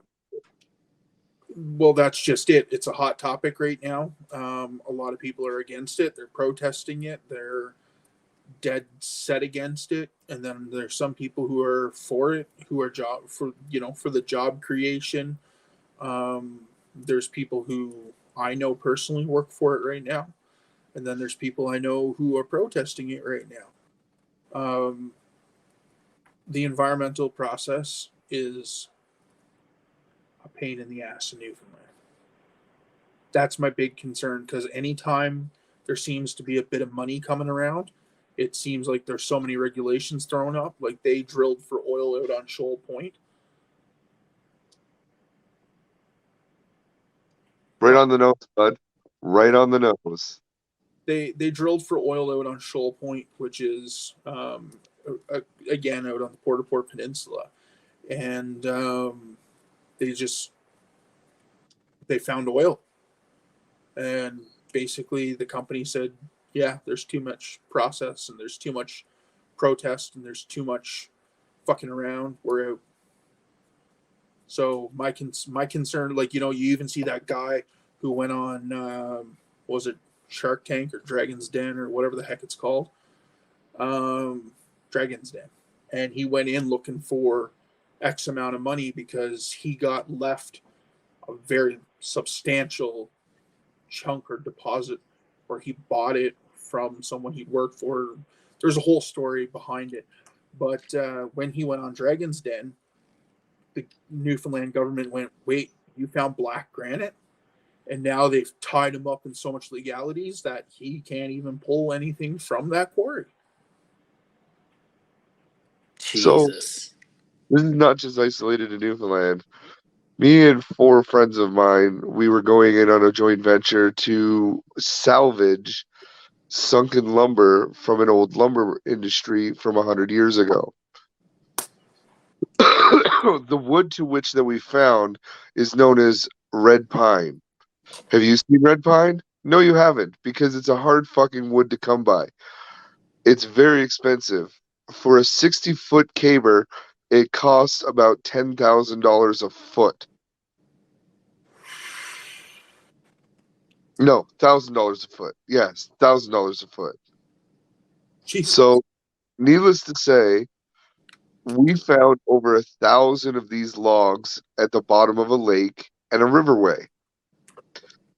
On the north side of the river and lake, it was all like cottages. On the south side of the lake, it was crown land.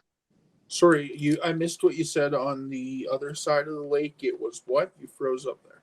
It was like residential. It's like where people live, like cottage country. Uh-huh. Like Muskoka. Yeah, that's exactly where it is. Well, the Kawarthas. Anyway, on the south side, it was crown land. So I went in and I had all my T's dotted, all my I's crossed, and I went in and I gave a wicked proposal. I did a supplementary proposal business plan for the release of hydrogen that will be emitted from the logs based on recovery. I had everything literally ready to go, except I didn't disclose the location. He's got some pussy over his shoulder. Hey. Hey. Meow. Because I wouldn't disclose the location, other than the fact of the geography of where it was, I got fought tooth and nail. Because I guarantee you, if I had to let anybody know where all those logs are, some other company would be linking in and doing it all underneath me. Oh yeah. That's corrupted it. And to this date, those logs are still there. So I'm going to wait till the government changes it a little while, and then I'm going to go back and reapply and see. But the reason that they gave me was if I lift a log on the north side of the lake, and it causes a domino effect with the other underlying logs, and it moves along on the crown land, I'm disturbing a natural ecosystem.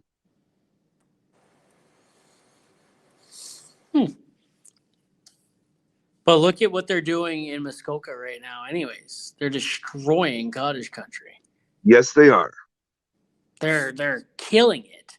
They're putting in multi-million-dollar cottages on this lake. They're building mansions. They're building what they're building are mansions. They're not even cottages, right? And they're destroying everything around it.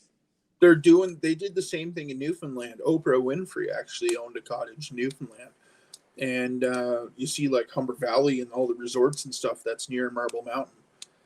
And it's like, you call this a cottage? This is a One cottage. word. My house isn't this big, bro. One word. Aspen. Colorado, yeah. Yep. Well, That look place at look. natural beauty, a ski and snowboard mecca, and now it is literally like going down Clifton Hill in Niagara Falls. Yeah, Niagara Falls, man. Like you leave Clifton Hill and Niagara Falls, the town is ghetto as fuck.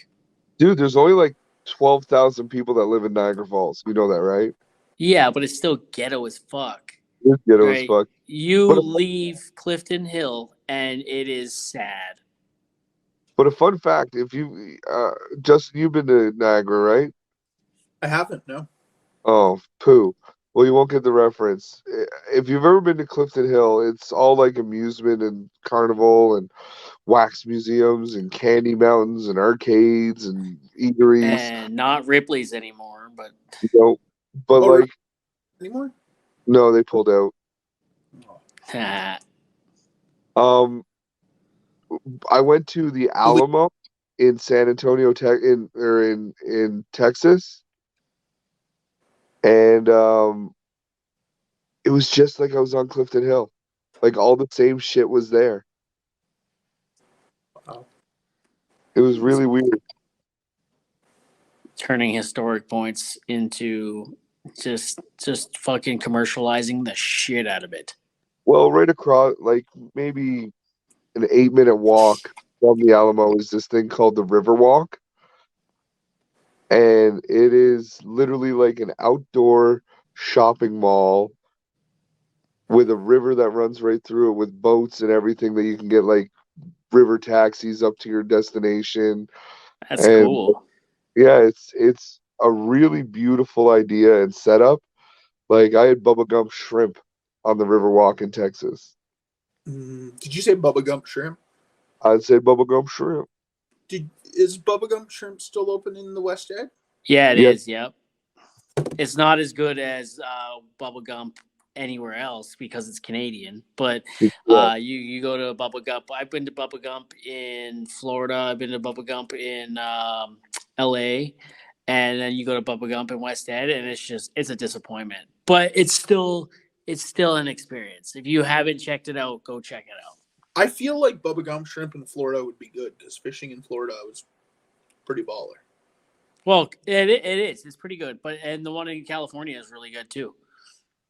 Do you know what restaurant I really liked in Clearwater, Florida? What? Hooters. You know what restaurant I really liked in Florida? Cece's Pizza, $6, all you can eat. Yeah. Yeah, America's restaurant scene is pretty dope because it's so cheap. KFC is $9 all you can eat buffet chicken. Well, they have that in Canada, only one spot, and that's in Weyburn, Saskatchewan. And I've gotten to eat there. What? I don't even like the Dirty Bird, but I did it. How much is it per person? $18 in Weyburn.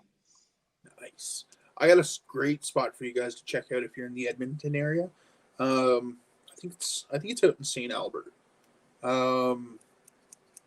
Could be mistaken. It's called The Loft by Valley View Farms. Oh, check that out. My God, The Loft. You gotta just Google The Loft and go. They raise all their animals, so everything is like farm fresh. They have fresh eggs. When you get bacon, it's bacon that they've raised and butchered and prepared. It's the bomb. What There's the a fuck? new restaurant that just opened in Calgary called the Strip Joint. It's gourmet chicken strips, Really? like designer baskets of strips. They have like a flaming hot Cheeto chicken strip. That's in Calgary? Yeah, it's called the Strip Joint. I'll have to check that out. There's a really good pizza joint in Edmonton. I only know where it is in St. Albert, but there's apparently a couple of them around, and it's called it's not CC's. It's called Nisa's Pizza. Yeah, you've been to America a bunch. Have you ever had Yeah. Sbarro's? Sabaro? Oh fuck yeah! They have a couple Sabaros in Alberta, man. They got one in West Ed Mall. I love Sbarro's. Yeah. Sabaros is the shit. I went to the one in New York City. See, I got a self-cleaning pussy. Ooh. And for those of you, cat's cleaning itself in the back. I wish my fleshlight would do that. Right? Justin, Yes. how many wings does a black rooster have? 2. How many feet does a black rooster have? 2. How many eyes does a black rooster have? 2. How many whiskers are on a white cat?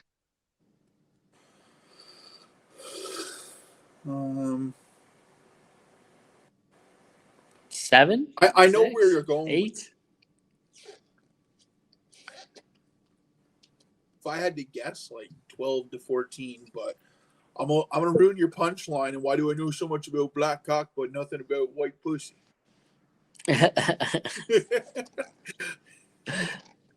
He's got a point. I'm beating you to it. Yeah. He's really beating you off. Yeah. Shut up or I'll beat your dick off.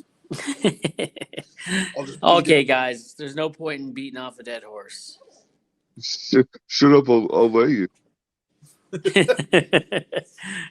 Oh, fuck. So you said you're looking at moving the end of the school year. Have you and Casey started looking at places yet? Is there Oh, yeah.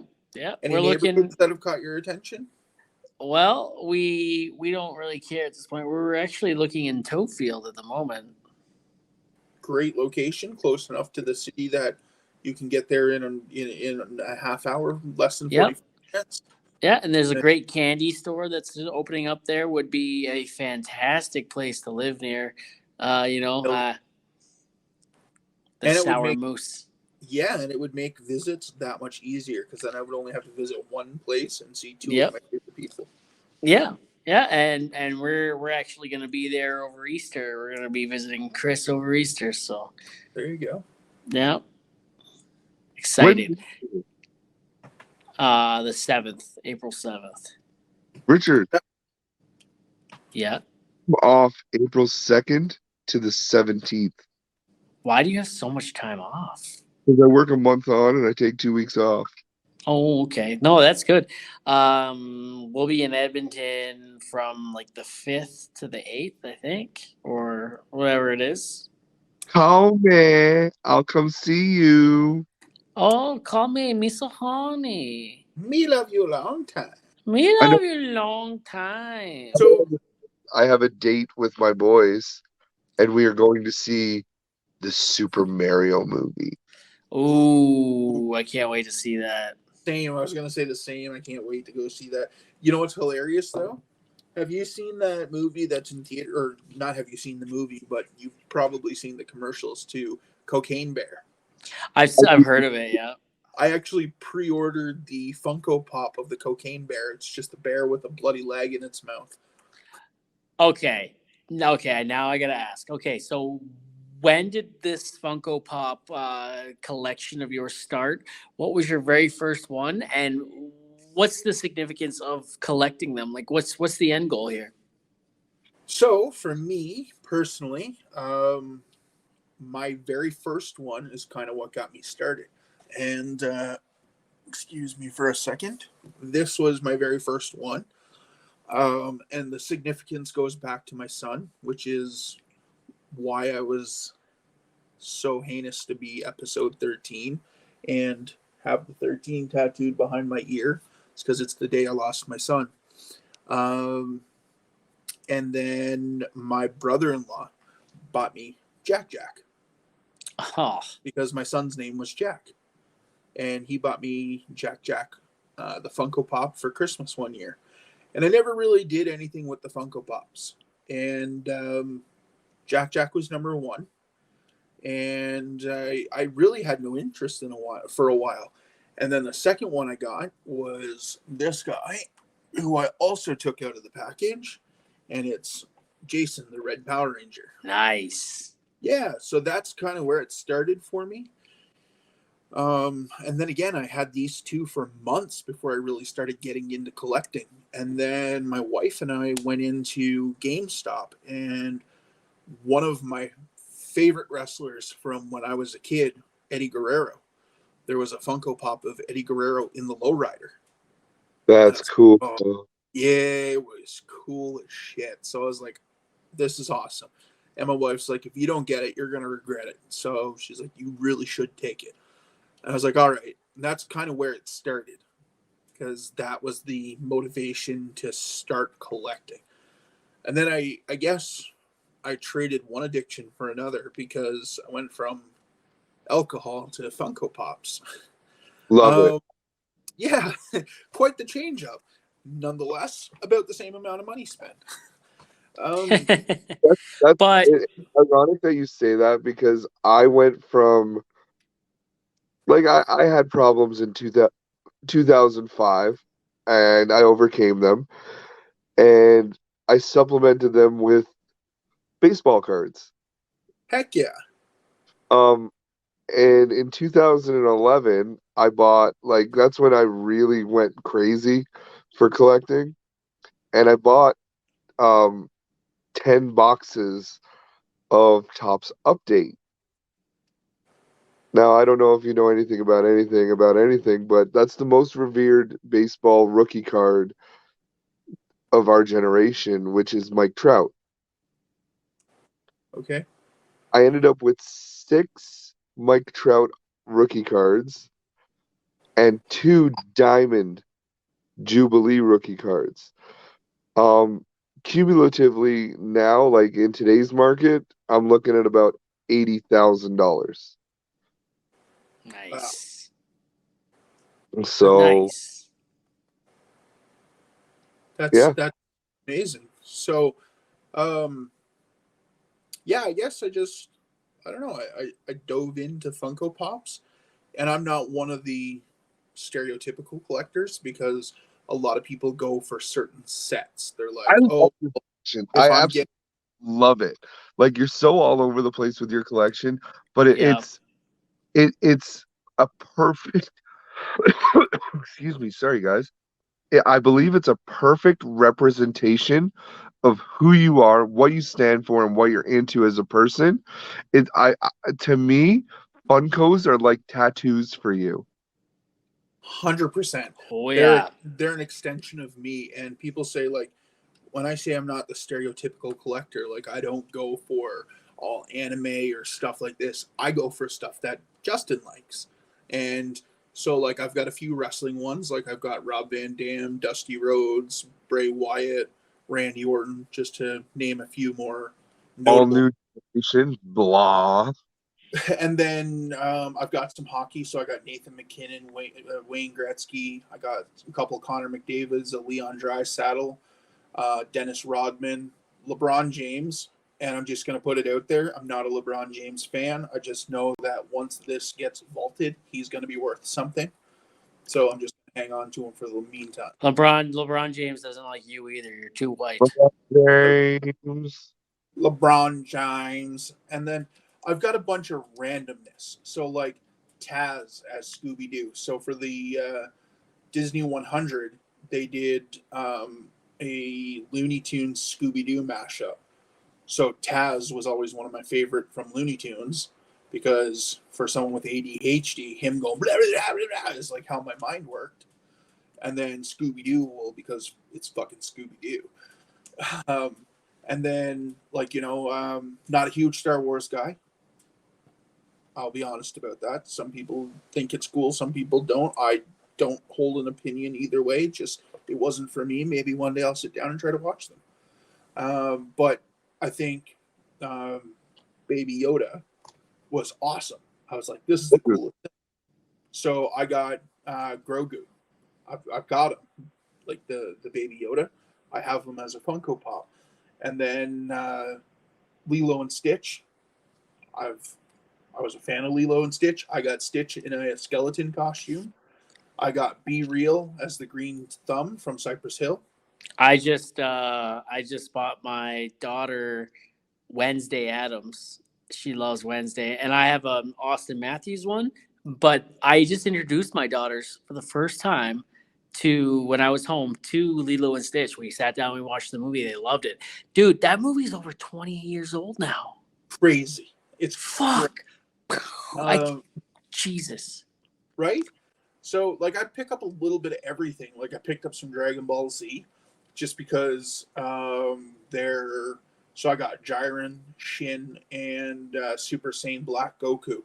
And they're glow in the dark. So I know in those vault, they're going to be worth mad money because Dragon Ball Z has a ginormous following.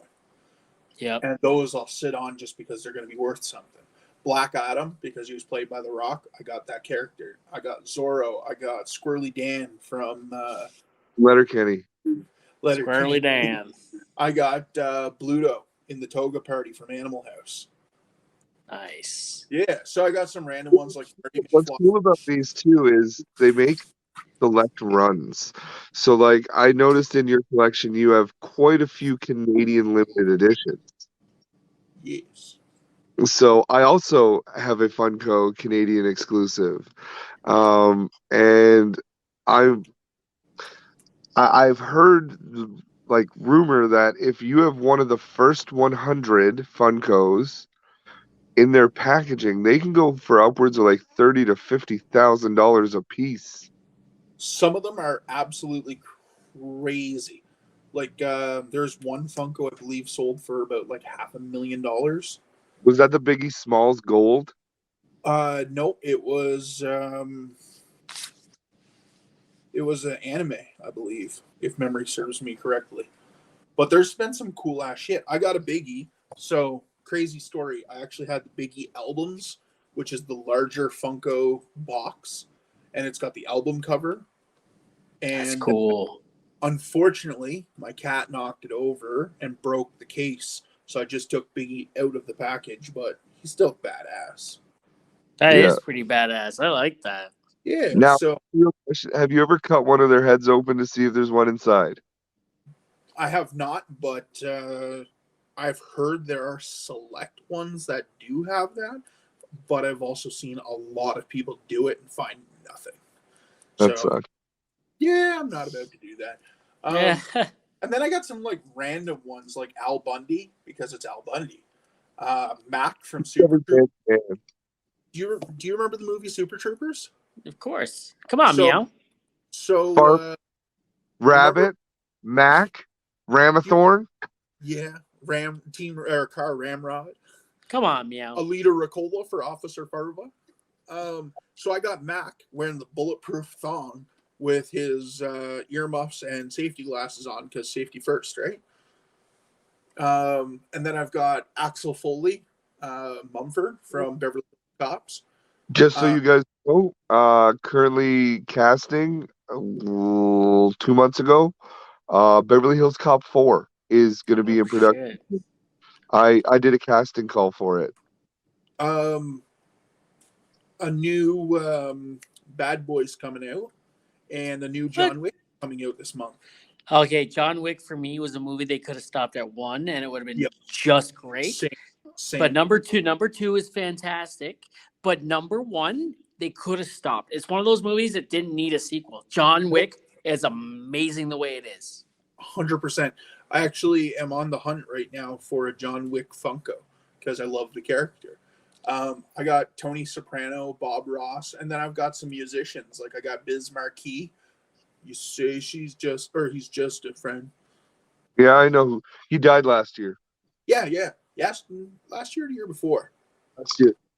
All right, boys. I have to use the washroom. So I'm gonna let you guys talk for a minute. I shall return. Sounds All right, good. buddy.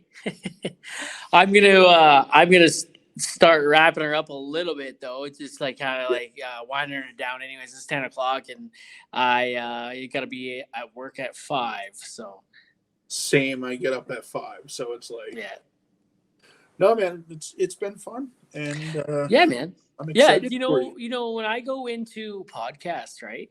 Like I'm always so nervous, but I know it's just a conversation, right? It's just, chatting, shooting the shit. But like, when I went into this one, I knew like, I love Bearded Dad. I love Justin and his whole family, and I didn't want to fuck it up, right? And then, so I was like, I don't know, whatever. So, and here we are, and it just was a 2 hour long conversation, just shooting the shit. And that is what a podcast is when you listen back, right? It's just shooting the shit, right? Yeah. It's like look at Joe Rogan. They basically talk about random shit all the time. Well, it can be random shit, but you know, um, but and then you get guys like Ed the Sock and Donnie Dumphy, which that one's already done and aired. But like, that one can't be just a conversation. It is a conversation, but it can't be just a conversation, right? Like you don't have much time with them, and you got to get to really dig deep, right? With you and Double D over here, this is not the last time you're going to be on here, right? So like, save some for another time, Oh, absolutely. right? Tons. What? I got tons. Tons of time? Tons of randomness and shenanigans for all your episodes. Oh, dude, that's your middle name should be random shenanigans.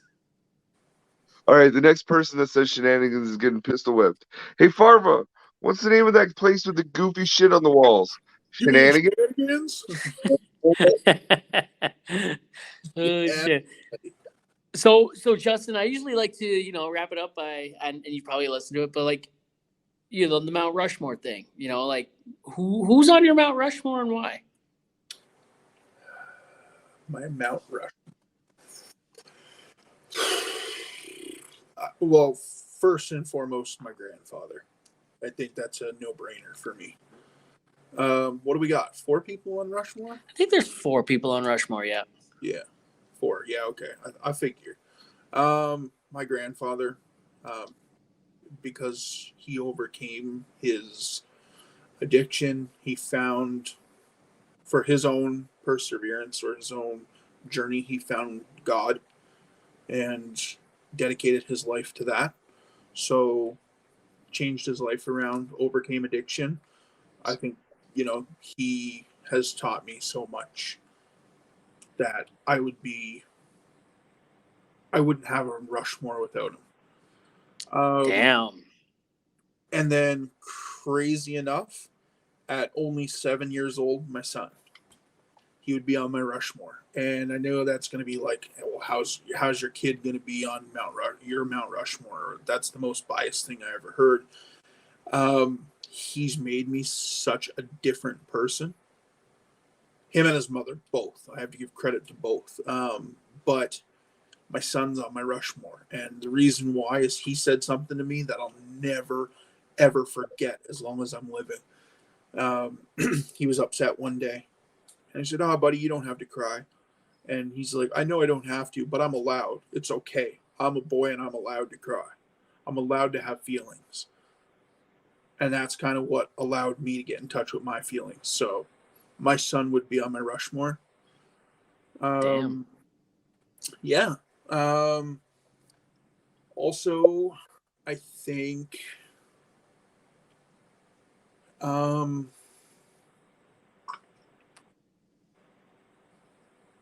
Bro, if you don't say your wife and she watches this, hello, hello, friend.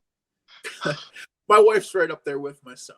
And maybe she would be a better fit on my Rushmore because of what she's accomplished by being with me, or what I've accomplished by being with her. She's believed in me before I believed in me.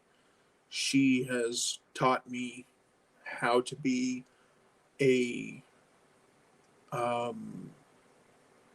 active role in my son's life. She's taught me that I can be more than I ever dreamt of. And shout out to those teachers who said I'd never be anything, because fuck you. She's throwing it out there. You guys said I would never make any money sitting on my ass staring out the window. Well, truck drivers make money, so eat a bag of dicks. Humbly, I make more money than you. Oh, dicks. I love that my name is used in that. You know, like eat a bag of me. Go fuck yourself.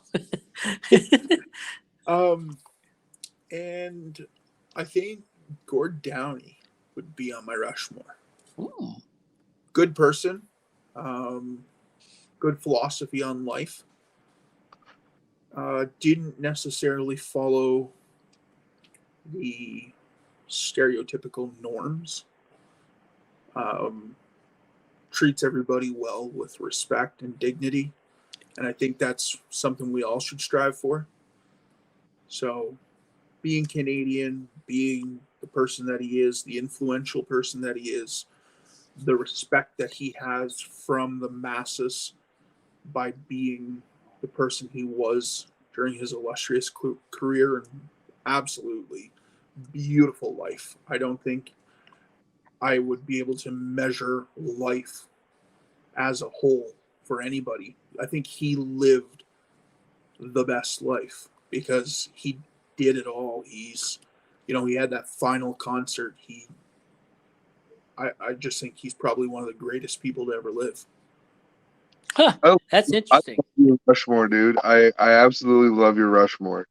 Your Rushmore is dope, and that is fucking amazing. Gord Downey, for people in the States that are listening to the podcast, they might not know who he is. So you want to go in and describe who Gord Downey is? He's the lead singer of, in my opinion, one of the greatest bands of all time. The greatest band of all time! Exclamation point. Say that again. The greatest Canadian band of all time! Exclamation point. I don't disagree with you. The Tragically Hip is absolutely amazing. I always like to say in my opinion, because this is my opinion. Some people don't have to agree with me. Other people will. At the end of the day, I'm not going to please everybody, but in my humble opinion, the Tragically Hip is one of the greatest bands to ever live. And he was an activist. He was a true libertarian, someone who believed that everybody has value to their life, regardless of who they were or what they represented. Everybody had something to bring to the table. They had value, regardless of color, regardless of nationality, regardless of their past discretions, regardless of their addictions, their mental health. He believed everybody had value. And, he was actively involved with the Indigenous communities, gay rights. He was ahead of his time. He was a amazing human. The best thing that I ever thought that he did was Gord Downey was a megaphone. Gord Downey would present himself to the people that didn't think or didn't feel they could have a voice, and he preached, and he didn't just say he would help, he helped. Yeah, he was like you said, the megaphone. He was the voice of the voiceless, or he was the representation of a minority. He was the equalizer. He was the person who believed everybody that exists has value. And if that's not true libertarian, and if that's not someone who's on a Rushmore, your Rushmore's not that good, bro. You're forgetting something very positive about him too. That man literally is the voice of generations of Canadians, and they don't even know it. That Absolutely. He's my music at work. I mean, like, it's crazy to look back and see what he's accomplished in his life. And I think we're all a little worse off knowing that he's not with us anymore. But all the work that he's done continues to be a pivotal part of society after he's gone. You guys want to know something? And you'll hate me for it. I had the chance to see the Hip during their last tour in Edmonton when they played their final shows. It was between them and Simple Plan, and I chose Simple Plan. Are you fucking kidding me? We all make mistakes, Richard. It's okay. They played at the X, Simple Plan did, the same night that the Hip were playing across the road at Rexall Place. And I chose Simple Plan because I hadn't. It'd been 16 years, right? Since and I had that was a bucket list item, Simple Yep. Plan, and I never got to see Simple Plan, and I haven't heard of them going on tour in a while. Still from that time, so I chose Simple Plan. They're on tour this summer. There you go. I could have waited, but But like, no. you're not wrong, but you're definitely like you're fucking sure as hell not right. Well, no, quick crazy fact for you. And this is just randomness off the top. But you remember that song "Addicted"? I'm addicted to. I'm a dick. Yeah. I'm addicted to you. So back in the day, Much Music would not play any type of profanity or swear words in their music. They made that song. Pierre purposely did those lyrics to get a cuss word on Much Music. There you go. Isn't that crazy? Like That's crazy, and it played. It blew up. Like, it was one of their biggest hits. Do you remember the band Jimmy Eat World? Of course. Heck yeah. Yeah, what's the first letter of each of those words? Oh my god. What about it? Is that what They wanted to be known as the Jews, but they wouldn't accept it. Like the record label wouldn't accept that name, so they changed the name to Jimmy Eat World. Huh. There was always no rhyme or reason to that name for me, but obviously it had something to do with them. So that's incredible. In case you have nothing to do this long weekend, Finger 11, some other band, and some other the Roadhammers are performing at Mudfest in Cold Lake. Fun fact about Finger 11, they're formerly known as the Rainbow Butt Monkeys. Wow. Fun fact about Bare Naked Ladies, who I'm trying to get on the podcast, by the way. I've sent out the email. The Bare Naked Ladies didn't know how to get people into their shows when they were first starting out. They couldn't figure it out how. So they're like, what do we call ourselves, guys? So they put it on the billboard outside downtown Toronto where they put on the show. They put Bare Naked Ladies on the billboard, and people flocked in. That's fucking genius. Yeah, and that's how the Bare Naked Ladies came to be. That is hilariously amazing. I love it. You and I both. Dennis, quickly there. Not quickly? Fuck, take as much time as you want. Well, I never asked you because I didn't start that segment until afterwards. But who's on your Mount Rushmore? Oof. Well, much like Justin, my dad, aka Grandpa, he is number one. Like my number in life is 33 because that was the year he was born. And if I can accomplish a third of what he's accomplished as a human, I know I will have succeeded in life. This one's tough. Especially when you're put on the spot.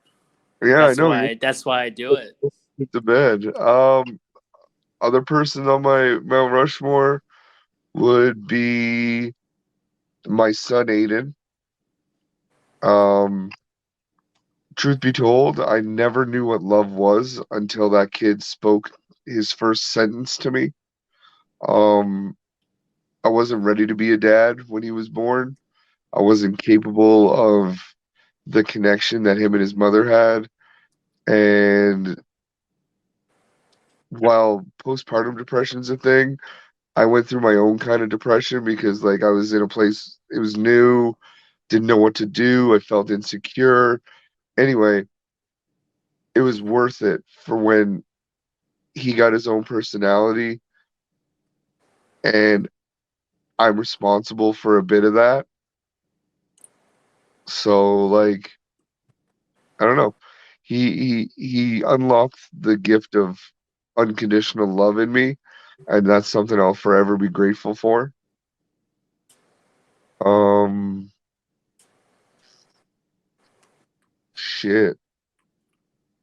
Just to buy you a bit of time there while you think. I gotta wholeheartedly agree with you. My kids are coming out with his own personality now, and it's hilarious. My wife and I joke about how much he is like the both of us because he'll come out of the room and just be like, "Hey, fuck you," with his two middle fingers, and it's like, God damn, there's no denying that's my kid. My third will be Nikola Tesla. Ooh. Because madness is not hereditary, it is given by others. And that being said, Tesla had so many inventions that Thomas Edison thinks he made. It's it's uncanny. Y'all should look into it. That's all I'm gonna say. Um, so yeah, I love him.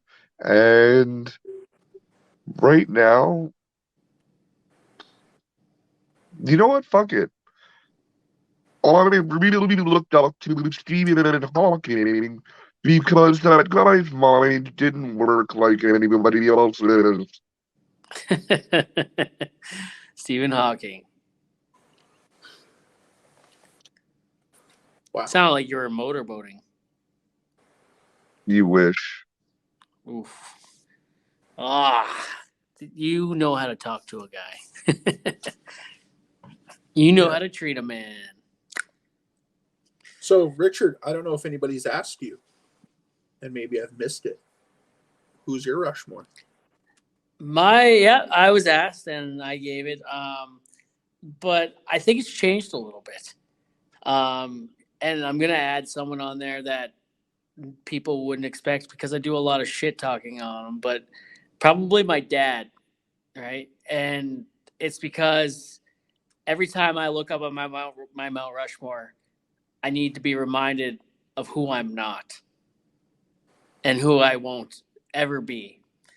And you know what I mean? I need that reminder that, hey, if I think I'm going down the wrong path, it could always be worse, you know? But then my wife is on there because if I think I'm going down the wrong path, sure, it could be worse, but she deserves better. So, never set that bar too goddamn low, right? Like, oh, at least I'm not here. Well, no, that's setting the bar low. Yeah, at least you're not here, but you could be over there, right? So, my dad, is just that beacon. What's that? For my dad's that beacon up there saying, "Hey, wrong way, bro." Right? And then, my wife's up there. Obviously, she's taught me how to be a man. She taught me how to treat people, and it's not how my dad treated people.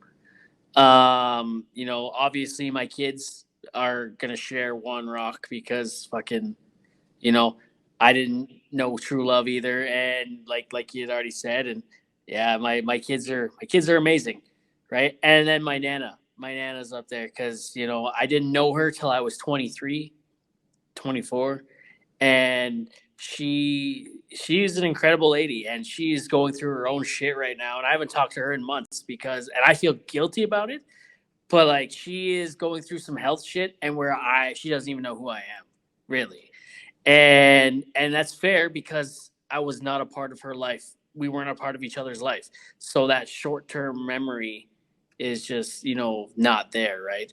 And that kind of stings a little bit because I didn't really grow up with grandparents. But, you know, the shit she had to overcome, she had to overcome cancer. They said that was supposed to kill her. They don't know how she's alive. And then she got into a nasty car accident, which should have killed her. They don't know how she's alive. Apparently, she died on the table a couple times. And then she had to deal with my grandfather, who ended up being a lot like my dad. Ended up being a lot like him, right? Very bipolar, except for there wasn't any medication or any ways to treat that back then. So, you know, my dad doesn't have an excuse or my dad doesn't have an excuse where he does, right? And so yeah, she's an incredible woman, and she said something to me that's very similar to what my wife said to me. Was like, you know, and she didn't even really know me. We just met. We talked on the phone for a few months. Oh, we talked on the phone for a few months first, and then we met like 8 months later or whatever. She lived in Winnipeg, and so when we met, she's like, I've been wanting to say this to you, but I don't know. I wanted to say it in person. She's like, you know, something very similar to what my wife said was there's something there inside of you. And she's like, when you discover whatever it is that's there, I can't wait to see it, because like honestly, like it's amazing and it's special. And you know, I want to be around for that, because like you can tell I was lost, right? I was lost. And Casey, my wife, she said the same thing, kind of. I asked her why she stuck around for so long when I was in my early 20s and when we were teenagers and shit. And she's like, I saw something worth waiting for. And I was just waiting for you to see it too. And it was like, fuck, that's deep, right? Like, thank you. You know, like, thanks for not giving up. Thanks for being patient. Thanks for, you know, showing me that there is, you know, a better way than what, you know, was shown me beforehand, you know, by my dad. And you know, while you bring up your dad on that Rushmore, who you strive not to be, I just want to briefly touch on something that I've been vocal about with you, and that, and this is going to be just honest, raw truth, and that's back before I really got to know Richard, back when I only knew this Dick Frost persona, before I knew who Richard was, and there was a time when I didn't understand your humor. I didn't understand it. But then I got to know the person, and I have to say, you strive not to be your father, but I don't think you're anything like him. I think you're a very admirable person. I respect the heck out of you. I look up to you, um, in the sense that you're a very good husband. You're a champion for your wife. You're a great father, and um, when I say I look up to you in that aspect, I actually look down to you in real life, because you're this. But Big. no, you know, it took me a while to understand your humor, but I'm glad I got to know you, and it's been a fun ride for the last year. I'm so excited for what the future holds for you, and Yeah, thanks, man. I appreciate that. It's funny because I still don't get half of his jokes, and some of the shit he's just dumb. So like, there's that. But the resounding thing is, Richard will attest to this. I've lamented this many a kitchen talk. Is Richard's a mentor for me. Um, when we met and we worked together, like I got to know him on a better level than anybody on this platform, or on the other platform that we frequent and that we all have met on. But like, Richard showed me a different type of human being, a person that can be genuinely happy, a person that can be confident within his own infallibilities, and the strength that it takes to be that person I don't get it. I don't know how. I don't understand how such a tiny little package has so much power. But like, yeah, man. Like when it comes to being a dad, husband, and father, bro, you should be on the cover of Good Housekeeping. Housekeeping. You want No, your dicks 100%. out? No. And also, thanks, Dennis, for being here. But also, thank you for your advocacy for mental health. Absolutely. Back when you and I first started talking, you talked about your teal sheets, and I'll let you tell that story if you want. But yeah, there you go. They And go with me every camp I've ever been to. Those sheets have been on my bed. yep. Yep. And I remember some of the things you said to me, and for being the advocate for mental health and holding it front and center for people to understand that you don't have to be ashamed of who you are. Everybody goes through things, and to have that type of person where if you're going through something shitty, you can just reach out and know that you'll have someone to confide in. Um, that meant a lot. So thanks for that. Bro, I remember your first steps. Do you not remember how excited I was on live to hear that you actually took those steps? I do. I remember it, and that pumped me up so much that I look back at it now and I'm like, it's been a year of knowing you guys, but it feels like a lifetime. Yeah, Hell man. yeah. Hell yeah, dude. I can't believe it's only been a year, It's right? crazy. It's insane. The TikTok's been really good for that. It's been really bad for that too, but it's been really good for connecting people, that, not necessarily need to find each other, but like deserve to find each other. You know what I mean? It's been a ride. It has been a ride. Heck yeah. I couldn't agree more. Right place, right time, right place, wrong time on TikTok. 100% TikToxic. So, Yep. It can absolutely be that, but regardless of what it can be, it's been great for us. So, Absolutely, man. You got to rise above the bullshit, right? And hell yeah. if you're not fucking me, feed me, you're paying me. It doesn't matter, and you're financing me. yeah. So there's only a handful of people, and that when I say handful, I mean less than five fingers. Like I mean like three people on that app that I put trust in, and that trust is unwavering. And two of them are in the room, right? In this podcast right now. And I've trusted a lot of people on there, that I probably shouldn't have, but I've trusted a lot of people on there that I should, as well, right? It goes both ways. Take the good with the bad. So, Yeah. I'm always on Dick Island, and I try not to come off Dick Island because, like, I came off once, and I had to go right back to the island. So it was, but the motorboats, the motorboating, you can motorboat on the motorboats, but the canoes, the life rafts, whatever you want to fucking call them, to come over to the island and hang out, they're always extended out for you guys. You guys have unlimited passes onto Dick Island. Heck yeah. Yay, I got access to being on Dick. Well, guys, it's been a lot of fun, man. It has. And it wasn't how I pictured tonight going, but like like I said, I'd come in with no rhyme or reason. It's unorganized chaos or organized. I don't fucking know. It's chaos either way, and I just go with the flow of how it goes. And this is kind of where the flow took us, and that's fucking perfect and fine by me. Heck yeah. It was a fun night. Thank you guys for the awesome company. Thanks again for having me. Double D, thanks again for being here. It's always a good conversation when you guys are in the room. So appreciate you guys. Absolutely. Bro, I'm surprised to see your big, beautiful puss show up on the screen. Richard didn't tell me who the guest was tonight, and he's like, "Yeah, you just be here."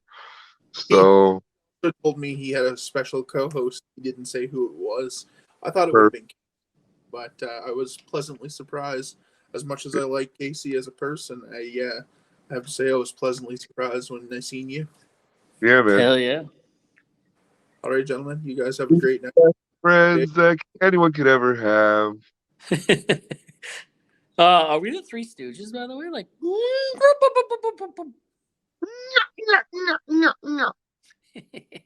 You right, guys, guys. take care, guys. Fucking, this has been. Hey, thanks for coming, and you guys all stay frosty. Bye.